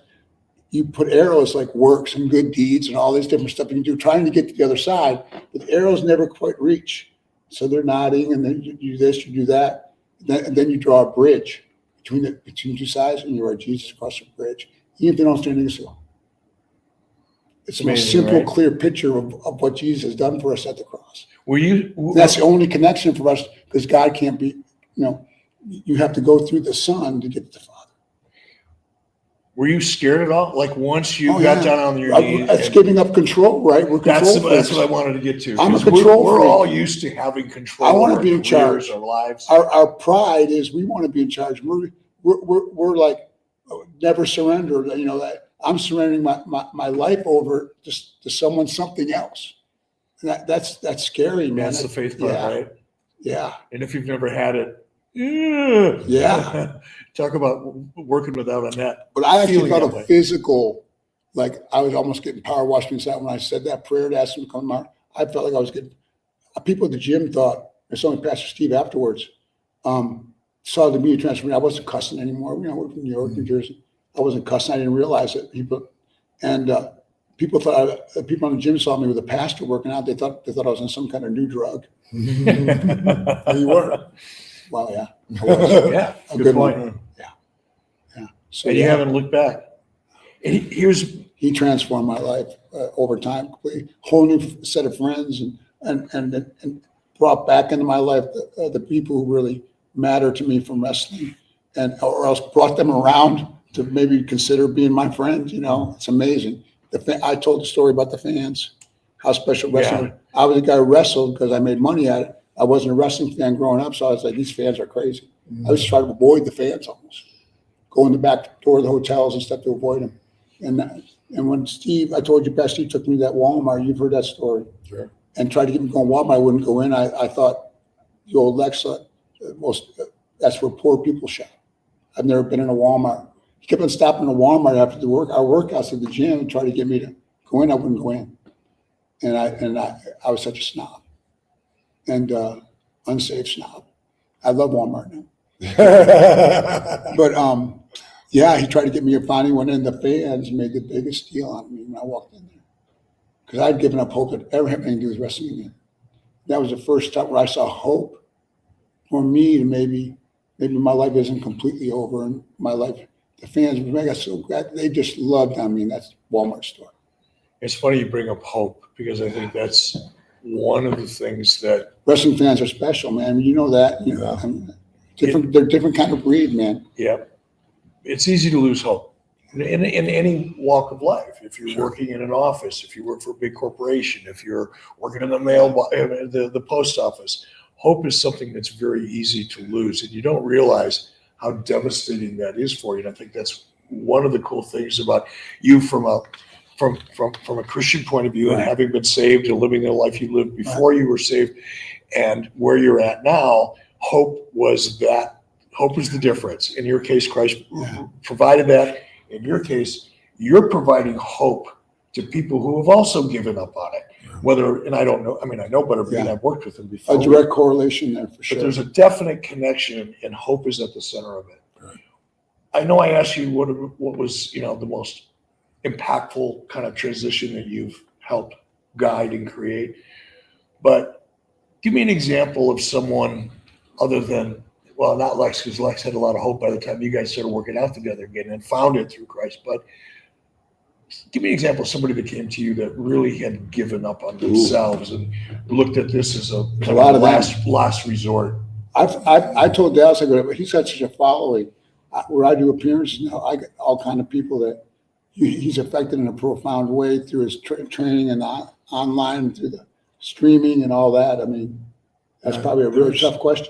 It really is, because there's so it's shocking to me how many people get sober through doing the program and being around the people that still may drink, but they know that the alcohol and drugs not working for them. Like we've done Positively Unstoppable challenges where we literally find champions. And the people, they've got to document their process, because they're putting the work in. You can see it. And when people can see it, and then it gets emotional, which is what our guys do when they're telling the story, it moves people to action. And so many people that come pretty much have given up, hope. Like, that's the biggest thing. Like, there's how many online, but between Facebook and Instagram and TikTok, how many trainers are out there selling their? I'll bet you there's 100,000 trainers. Yeah, somewhere I read it was like a $41 billion different nutrition business. programs. We talk about the everything. Diet, everything. Yeah, Everything. There's so much out there. That it took 8 years to be an overnight success. Just like it did. I used to make fun of him when he brought the yoga mat locker. Remember? Look at Dallas over there stretching. He looks like Gumby over there on the mat. I used to mock him, and he thought, boy, you got the last laugh on me. Oh my gosh. Yeah, but there's just so many people that if you just go to, probably just go Candy. She was one of our champions. And if you watch Candy's video.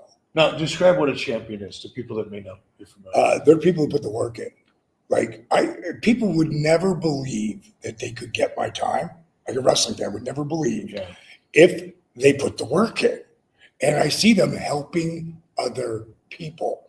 So when I say champions, we did this. Now we have this thing called, because I didn't want to pick any more champions. I want everybody to be champions, because it was so hard, because it went from supposed to be 3, I picked 6, then I picked 8, then I picked 12, I picked a dime dozen 13. Now I fly all those people in, they get a cash prize, and there's one person who has a chance to win $250,000. They're $25,000 minimum, but one of the books got $250,000 in them. And we do the same thing like the golf tournament. We got the insurance and shit. So we did. You didn't have to tell everybody that. You could have just told them you're putting up your own money. Yeah, but hey, it's still $100,000. It's it's still $100,000 between everything, and you might not get anybody, but you might get some really amazing stories. And we've got, there's just one girl. Now I'll come back to Candy, but Stephanie Kelly. I thought Arthur, he was the big. But he was someone that was like. Now, Arthur was one of your first success stories. He was the guy first that came one. in. Shark Tank. Shark Tank, good deal. He's back then. there was no app, where the app has everything, from over 500 workouts. Yes, Lord. Plus there's 40 or 50 Power Cup workouts on there, but we don't just show you how to eat. We prepare it for you. We've got 3 different 90-day eating plans that are at different levels and more inspirational and stuff that'll flick a spark to get you. And then we have a community like no one has. And Steve's brilliant idea this year is Transformation University. Like we have we had around 3,000 people sign up in the beginning. Now, over this term of this class period you're going through, there's lectures, there's how to do everything. And I'll come on once a month and do something as well. But I bring in people like Candy and Stephanie and John and Scotty and different guys in to talk about the guys who continued with it. Because, a lot of people, they do lose weight and they get in great shape. And then they go back and get fat again. Exactly. Because they didn't do the whole thing. The first thing that you have to do on the app is called the list.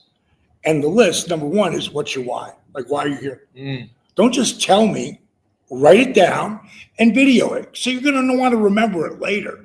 And then it's my SmackDown. That's accountability in a way too. 100%. And now, number 2, I believe, is SmackDown, which is as an acronym: specific, measurable, achievable, compatible. Keep it going, do it, own it, write it down now. How do you set goals? How do you keep up on it? And then there's videos that'll inspire you. And then I'm going to take you to food, because for the first time ever, we have someone in Robert Kennedy Jr., and whether you think he's crazy or not, one thing he is absolutely true about is the food. Yeah. You can't prove the vaccine, even though I didn't take a jab and I would never do it. But, I'm not going to get on the bandwagon for the vaccine, because there are some good vaccines back before they were trying to kill us. So thanks for throwing that in. I appreciate it, though. Yeah, you know what I mean? So the bottom line is the food. He has made more people aware. And if you go on, there's the food babe. I don't know. Yeah, I've seen her. She's great. She just did a run on Kellogg's, and they had easily 1,000, 2,000 people with them, but she had 400,000 names that a petition for Kellogg's to at least give us the food that you give Canada. Yeah. Because the shit that they put in our food, which it gets me jacked up, but that's so bad for us and addictive and all the shit that fucks you up. And why do we have so much cancer? I mean, why do we have so much autism? Diabetes, heart disease, everything. So obviously I'm pretty passionate about it. But Robert Kennedy, he is doing something. He's making people aware. We'll see what he can really get done. But it's not to interrupt you, Paige, because you're on a roll. But I agree with 100% with everything you're saying.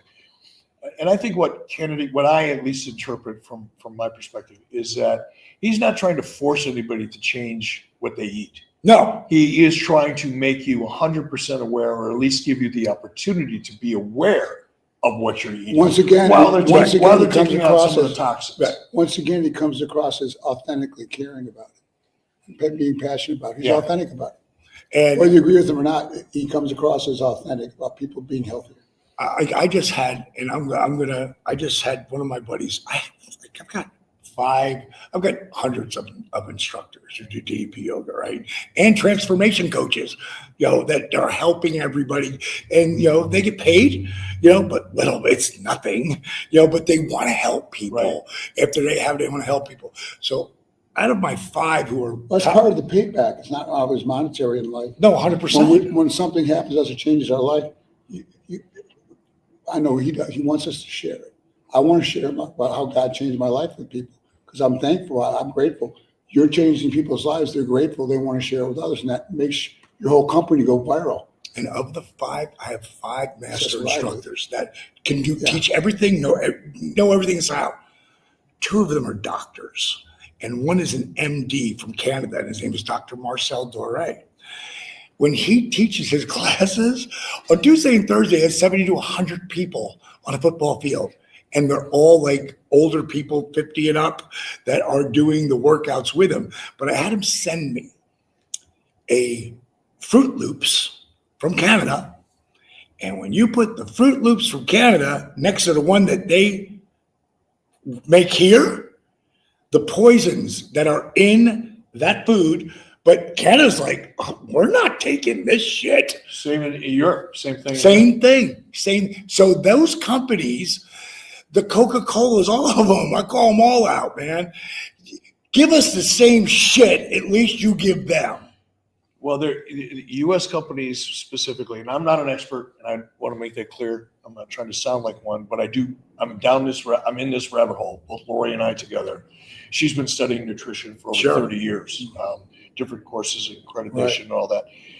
I'm just, a consumer, but we're both down this rabbit hole, and a lot of you look, for example, at what happened to the tobacco industry when the lawsuits came down and they had to spend all the money that they spent because of tobacco advertising and how they got people hooked. Guess what they did next? They went out and bought food companies because they knew they had engineered addiction into cigarettes, which are addictive anyway because of nicotine, obviously, but they found a way to enhance it and make it even more addictive.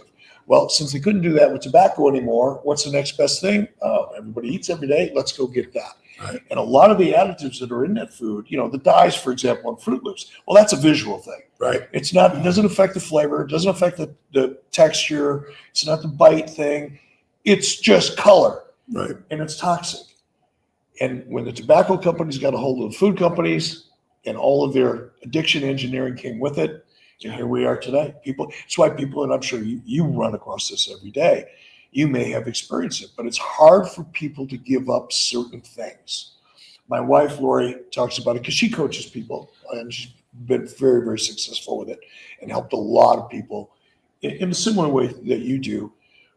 But people will say, well, I can't give up my potatoes, like my potatoes. I can't give up. I've had this conversation with people. Lifelong habits, right? I'm not going to give up my beer. Likes, dislikes. Like I want to, somebody will look at me and say, that would have been you years ago. It would have been me 2 years ago. It was like, it's a possession. Like giving up a food that you like, or ice cream or beer, it becomes your beer and your ice cream. You're not taking my ice cream away from me. It's a weird relationship that people have with food. And I kind of crossed the threshold when I realized, and I've always liked to eat. I love it and still do love to eat. I'm on a strict carnivore diet. I say strict, I'm going to qualify that. About 98% of my calories come from protein. 2% of it will come from They were talking about cheese. I love protein. Glass of milk or something like that. But once you start, once I looked at food as a nutritional source, and not as a reward or something I deserved because I don't know, I had a good day at the office. I deserve a pizza and a 6-pack of beer or ice cream, whatever. You end up with that relationship, and it starts with being a child. You get rewarded with sweet things. So your brain wires itself to believe you deserve these things. And somebody like DDP coming along and saying, now we're going to cut that out. It's like reaching in my wallet, taking my money. Wait a minute. Let me what's your old saying? Eat to live, don't live to eat. Wherever you want, you choose wisely what you eat. That's where, remember you said the other day, yesterday, tell me why. Like, what's the reasoning? So when you get to the list, the last part you're going to go over is the food. And the food, it ain't me, doing this documentary. We do documentaries, but not like this. Food Inc. Won the Oscar, I believe, in 2007. And what Monsanto, which Bayer just bought him and, was still making money off of whatever. I don't know enough about that, but I know. By the way, I don't mean to interrupt you because I don't want you to lose your train of thought. But do yourself a favor and, I don't know, read about the history of Bayer, the company in Germany. Just educate yourself. You'll be amazed. So the next one is Food Inc. And the Food Inc. What is it called? Genetic roulette. what they did to the form, what they've done to our food. And it's all about money. Just follow the money. And the last one is GMO. OMG. Like educate, like when people do that, because I've had, like, I work with so many people just because I got the program, just because I know they've done the list and they come through some connection somewhere. And I know them. Do the list and get back to me. So now when we talk about the list, if you don't do the list and I ask you questions, you know, what happens is most people don't do the list. You're ahead of curve on that. I remember, you don't remember this. You walked in my apartment like 10 years ago when I was back in Atlanta the first time. And you open my fridge, you open the freezer, and I had a big treat day back then. You open my fridge, saw all this ice cream. You go, bro, what's with all this SHIT in here? I was offended. I go, well, I have a treat day. Bro, get rid of that stuff. All that stuff. Do you remember that? He was, like you said, it was my stuff. You know, that's why. You felt it was like a possession. Yeah, I felt violated. They looked at my food and was you know, like saying, telling me to get rid of all that stuff. We get into that habits, right? But it's tough. People do not realize how physically, mentally addictive food is engineered. Like, love ice cream. I can't give up ice cream. Get rid of that dairy. I'm like, let me give you the best example. When Jake came in, he didn't have a choice. I bought all the food. He thought it tastes delicious. They watched the movies, so they knew. Scott was like, man, you ruined me. Now I've watched these movies. Now I know. But they're feeling better because I've taken the shit out of their diet. Right. And put real food there. Like a celiac could come to my house and be okay. And we're not celiacs. We err on the side of gluten-free, free, just so because my joints, you know. And now it's like anything. We could drink like crazy suckers back when we had all the, you know, the enzymes and hormones just used. We had that. And at some point, as you go on, you want to know why you feel like shit? Stop eating the nightshades. Well, what's nightshades? And I would go back and forth to Doc Ken West, and I would lie to him. Like, no, I didn't. He goes, yes, you did. And he could do muscle testing. And today, I would never go to a regular doctor before I went to him and go, okay, what's happening here? And as long as I eat clean, I feel really good. Yep. And to me, nothing tastes better than feeling really good. Right. Especially at 69. I thought you were 72. Yeah. That's a running joke. It's been going on for 40 years, but he doesn't sell it anymore, so it's not nearly as much fun. Lex, this is even a hard question to ask, and if it comes off wrong, I apologize. I've only got one gear. Do you think what happened in San Francisco, do you think that led you to being a better person? I know the answer to that question already, but in a weird way, do you think this is part of your plan? Absolutely. Nothing happens without God allowing in our lives. God will take our adversity, our biggest tests, and turn them into positives. Give me a different outlook on life, and my trust with Him will bring me through it. And when God brings us through the other side, I've met lifelong friends who shepherd that I visit, and people. He wants us to be. There's a Bible verse that talks about how Corinthians. It talks about God, the great comforter, in our time of need. He comforted me through mine, and in turn, we're to comfort others. So once again, helping others reach out, it makes you, I think, have more empathy, and makes you a different person.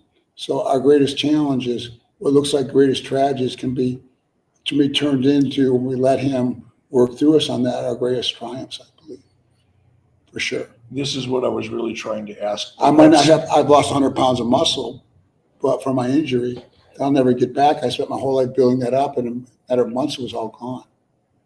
But He showed me that our true strength is our inner strength. It comes from inside out, not from the outside in. So He kind of let me get rid of that muscle suit so I could be more valuable, I think, human being, to try my outlook on others and help other people. and Right. inspire Tend to myself. others, Right. like Exactly. me, by the way, Exactly. just for the Yeah. record. This is what I was really trying to ask when I just asked the previous question. There's a verse says, my strength works best in your weakness. Are you grateful for what happened to you in Yeah. San Francisco? Yeah. Absolutely. Love that. That's why I say he's the best human being I know. Yeah. All right, let's take a couple questions. Super Dave, I'm sure we do. We've been at this now for almost 2 hours. Let's go to the comments, and Dave, pull a couple up, and let's see if we can have some fun here. AOTV Productions says, hey, guys, what do you think of Fred Ottman getting inducted into the Hall of Fame this year alongside Rick Earthquake? What do you think? I literally woke up thinking about I have to call Fred. And because when I worked with Dusty in Florida Championship Wrestling, I managed Fred. He was the big steel man. I didn't know that. Yes. Oh, that's And- awesome. Gosh, it's connected to That's awesome. everybody. Yeah. I literally woke up Wow. thinking of him today. What else we got? By the way, Fred Ottman is going to be on 83 Weeks. We're going to do an interview here, Nice. I think, next week. So we'll have a chance to hear from him. What a great human being. He sounds like a great. I see him every once in a while at conventions, and we, say hello, short conversations. But Super Dave, keep them rolling, Dave. Don't make me ask for him. Travis Midway, hey gents, much love to all three of you. Just wondering on Lex and DDP's nutrition diets these days, has Eric converted you yet to carnivore and fasting yet? Amazing to see all three of you healthy and happy. You ever thought about carnivore? Absolutely. I love protein. I can survive on protein only. I eat very minimal carbs now because I can't work out like I used to sort of maintain healthy body weight. Not as active as I was.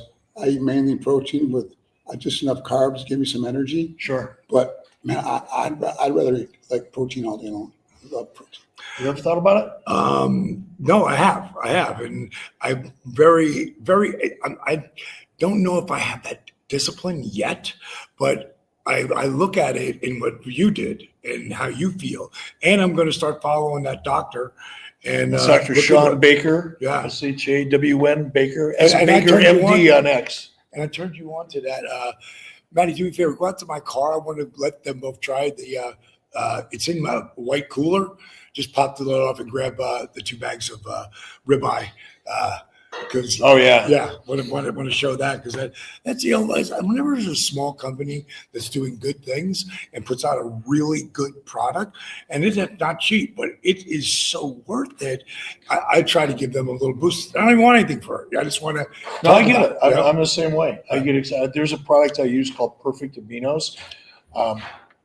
Gary Brecka, Right. is the guy that created it. It's a complete, all 8 essential amino acids. So I take like 5 servings a day, which is 25 of these tablets. And you get one serving, 5 tablets, gives you the equivalent of 30 grams of whey protein. No calories, 0 calories. So like I like to fast, as Travis brought up. I'm a big believer in fasting. I do a couple 5-day fasts. You don't eat anything for 5 days? I don't eat anything for I've 5 done days. 13. Wow. Water only. Wow. Just water. No, I include coffee when I do Right. it, but no food for 5 days. You put nothing in your coffee too, right? No, just black. Mm. When I'm fasting, Yeah. occasionally I'll throw cream in it if, Right. if I'm not, but because cream is carnivore, Right. It's an animal product, Sure. so you can justify it.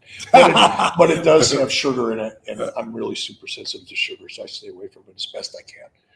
But yeah, I love the carnivore diet. I started following Sean Baker. He's and I'll send you some information, Lex. He's a orthopedic surgeon, Absolutely. 58 years old. I think he's like 6'5", 6'6", whatever, 270 pounds or something like that. He is currently setting competitive rowing records, and he's been carnivore for 8 years. He was the first person I heard talk about it. I jumped on it, and I'm never going back. Lex, one of the guys we have, Justin Dobbins, 6'7", 698 pounds.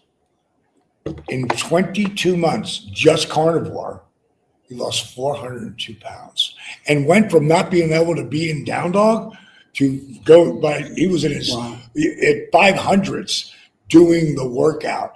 In the beginning, he was just walking, but then he wanted to have the mobility. Right. And again, one of the champions because he's like, wow. And that's the first person I ever heard that was carnivore. Then you told me. And then Man, we got Jim, and he was jacked last night, man. It was really, really interesting to watch his body change. It was already looking good, but now, like, pretty crazy. I was always taught carbs were your fuel, your energy. So how do you get heavy energy without carbs? I always say, I gotta have some carbs. How do you transition to all protein? Where do you get your energy? I always look at protein as for your muscles, like the oil in your engine, where in the gas tank is where you pour your carbs. You don't want to do too many.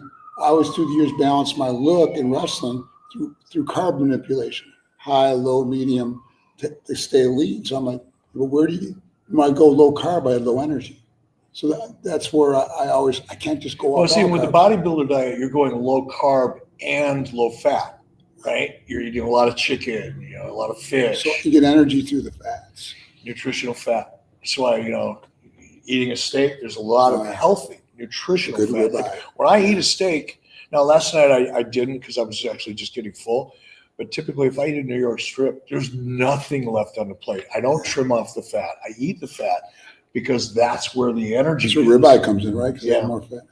Yeah, it's amazing. All right, we got another one, Super Dave. Ant Evans. Hey, Ant Evans. DDP.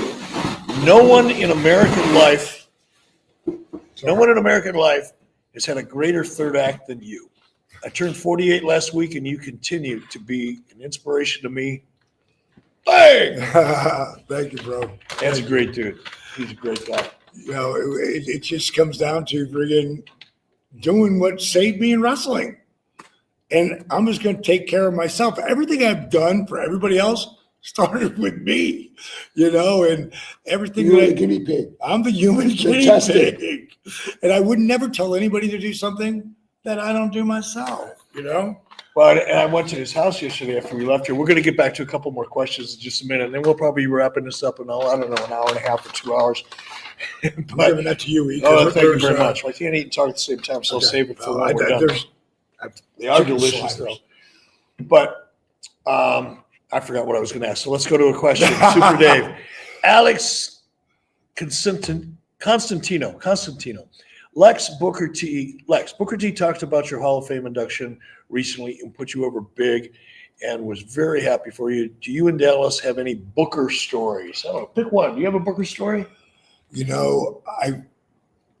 lean on me, a guy who's the guy this principal who, locked the doors from the drug dealers. What was his name? Mm-hmm. Do you know the story I'm talking about? Well, either way, he had he got drugs out of his school because they were selling drugs in the school. Okay. And so it's me and Book, and we are up. And now this is a holding area for guys, not for kids who could go to the joint if they don't get their shit together. They're all going to the joint. Like this is the layover in between. And I get up there and I do my thing. And then Book gets up there and he tells his story about being a gangster and, robbing him and his buddies, robbing all these, fast food places and getting caught and doing time. And just the way he talked to these guys knocked me on my ass because I'm like, wow, Book. I go, I didn't know. He goes, I don't want anybody to know yet, but I'm going to want everybody to know.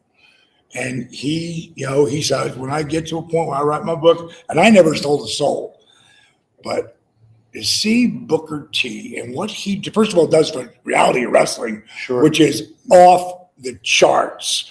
And him and Charmel have been running that company over 10 years now. And killing it. And they're growing. Some of this, like we just did LFG, Legends and Future Greats. Yeah. And that's a book show. And we got to spend some time, and he showed me one of the bloodline coming up. And Zilla, this kid, wow, he did a promo across the table like a Godfather type of thing, and they're shooting it with Apple TV, iPhones, and the way they shot it, and you can get to me, but he has to go through the gauntlet because he's got 3 guys he's got to fight before he gets to Booker. Like, this kid is so over, and Book's like, he won't be with me much longer. It's just a matter of time. Right. And he is getting so seasoned. Like, what a great place to have that. So to see what Booker, and what he does is he helps young men like so much. And just the give back thing for him. And he's been talking about it, and he talks about it and then he does it. And ultimate respect for that cat. How about you? Any Booker stories? Not a specific story, just I've learned his story. I never knew his story behind the scenes.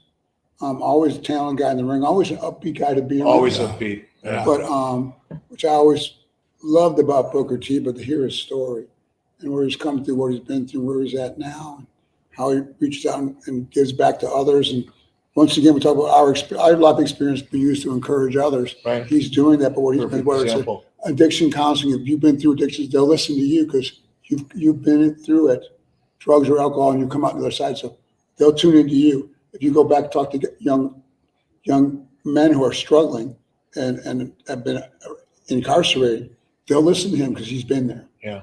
They say, I can understand him. So they won't listen. They'll be like this for other people. They'll listen.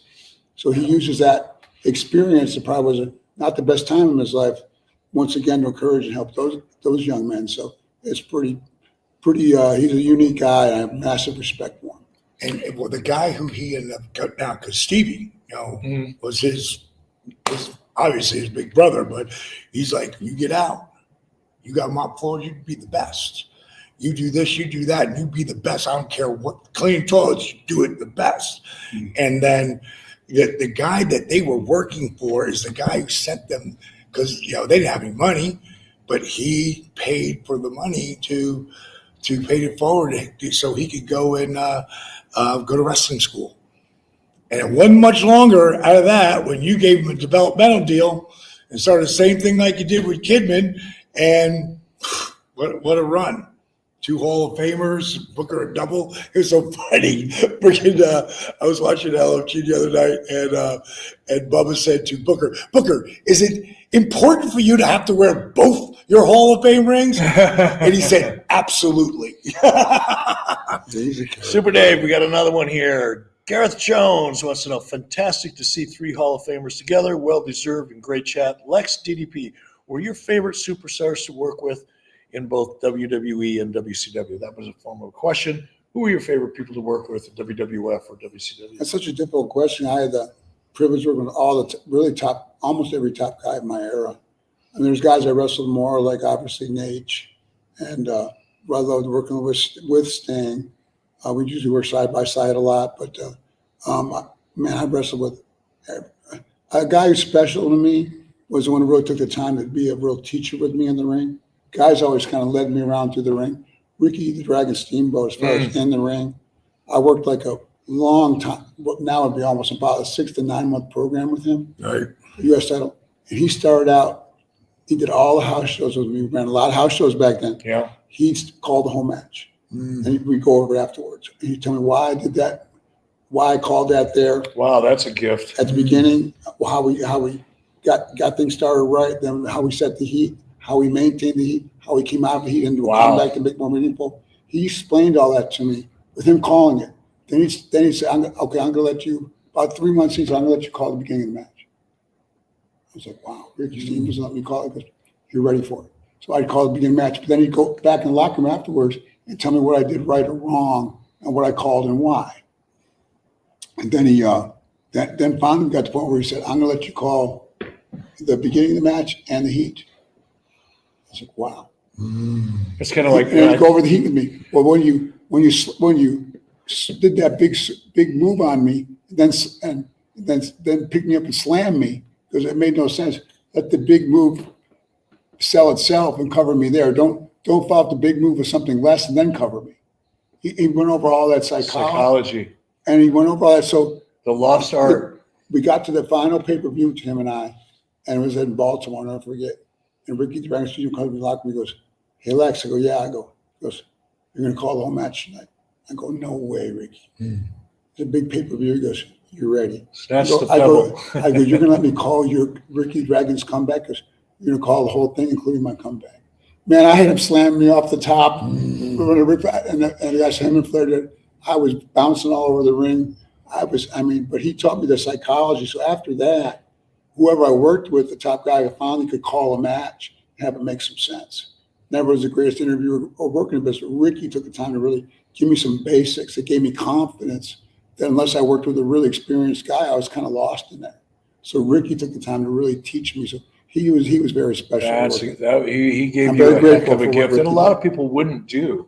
There are people that would intentionally set you down the wrong kind of path to see you fail because that's how Yeah. the business can be. We talk about sometimes. passion. I see Ricky now at a lot of conventions. We do the Legends deal with WWE and signs. I'll see him. We have a young guy at the table or something. Show him how to do proper holds and sell.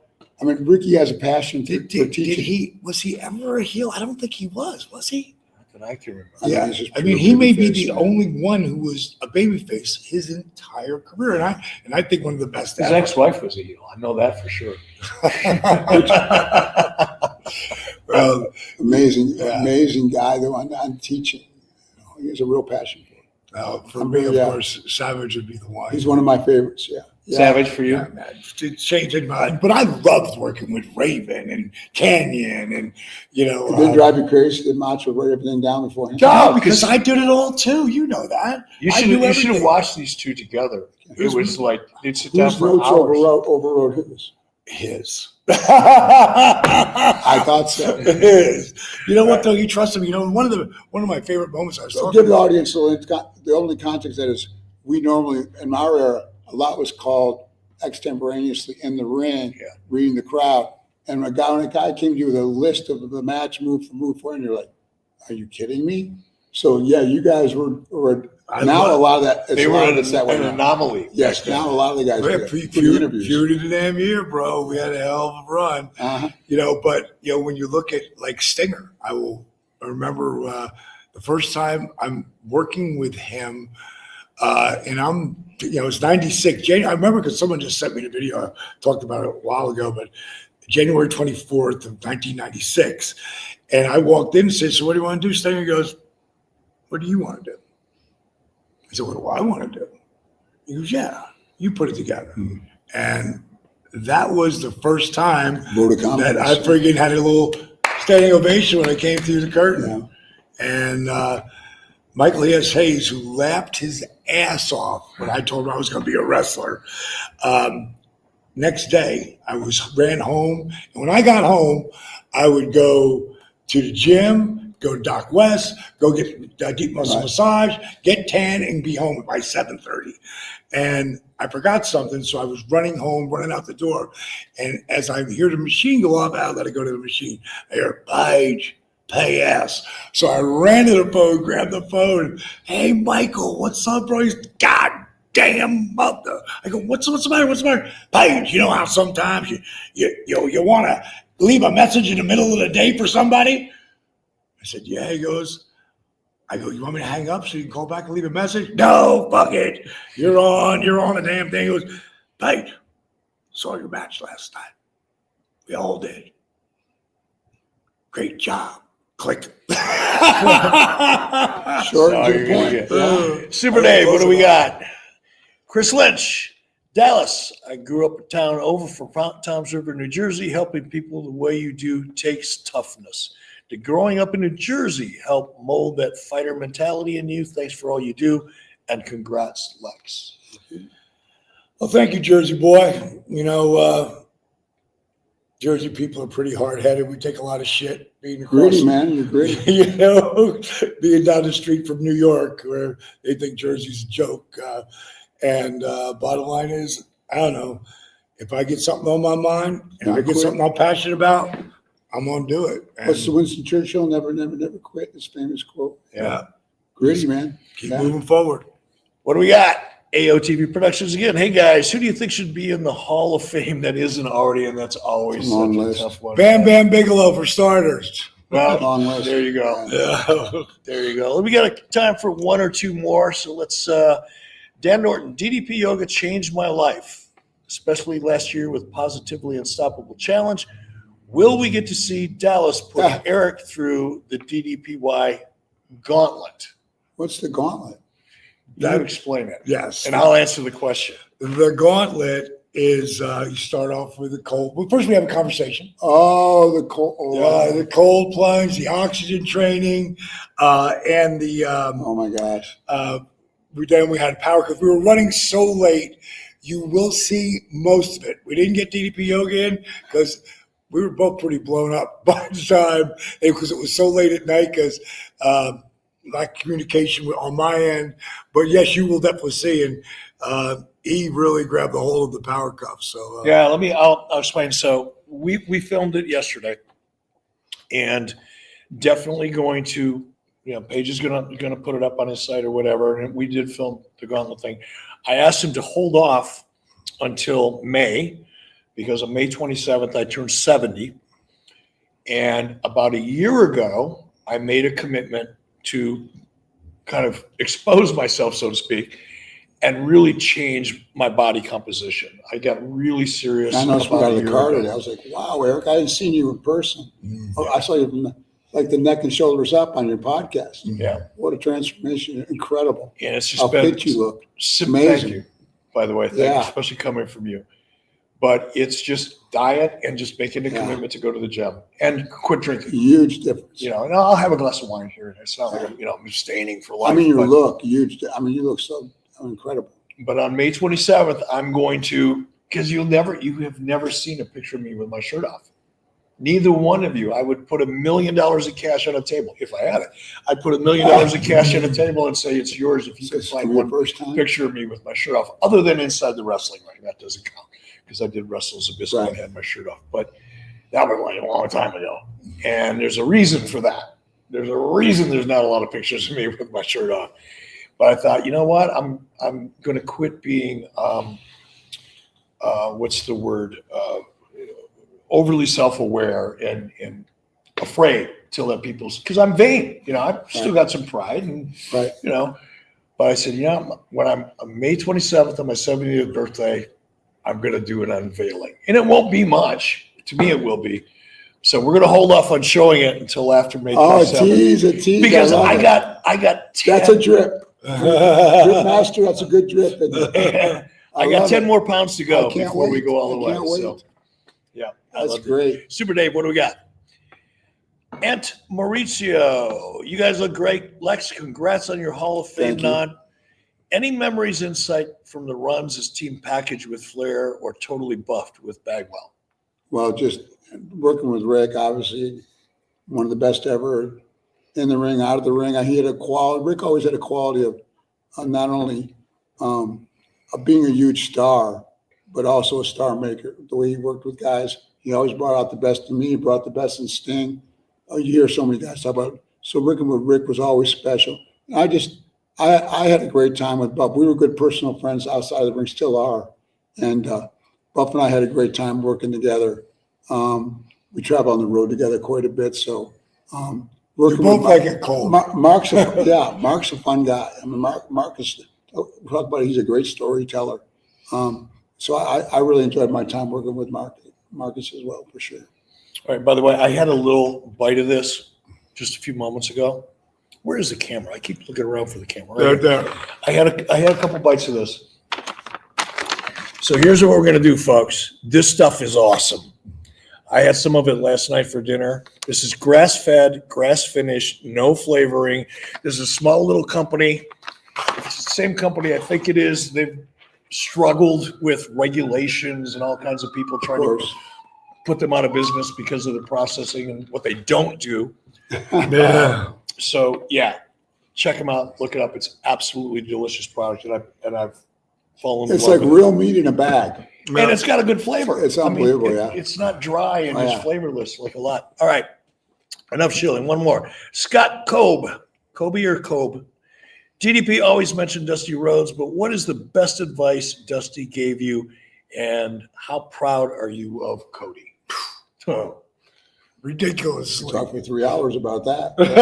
Yeah, Did for so many ridiculously. Proud of him. More than anything, he and I were sharing stories about it when he left WWE. Like, it takes guts and balls to literally walk away, which I don't know how much money he was making then, but I bet it's about $500,000. Mm-hmm. And you say, nah, you know what? I want my release because I see myself here. You see me here. And I got to go on this journey. And damn, you know, I was just that was so dusty. so That dusty. was so dusty. So dusty. And, you know, that's it. Comes from his daddy's loins, as he would say. Sure. You know, so yeah, I'm super proud. And yeah, there's so many moments where, you know, being there, especially over the first WrestleMania, because I was there with him through all of that. And it was in the second one when looks like Rock was coming in, and there was just one piece of advice, and he said it was the best piece of advice I ever told him. I said, all I can tell you right here is everything that has looked like it was the worst thing to ever happen to me has turned out to be the best. And I said, if you can just breathe, told him how to breathe, and keep believing that. And dude, I got a message from Rock. I'll play for you later. It's pretty cool. I got 3 messages from Rock. It was one message, but it was a long one. Just like forgetting it, like seeing what they were doing. I put it over like crazy, you know, because Rock is the biggest star in the fucking world. Yeah, he is. You know what I mean? And he's one of us. Last night I was watching a show called, it's new on Apple. It's called Studio.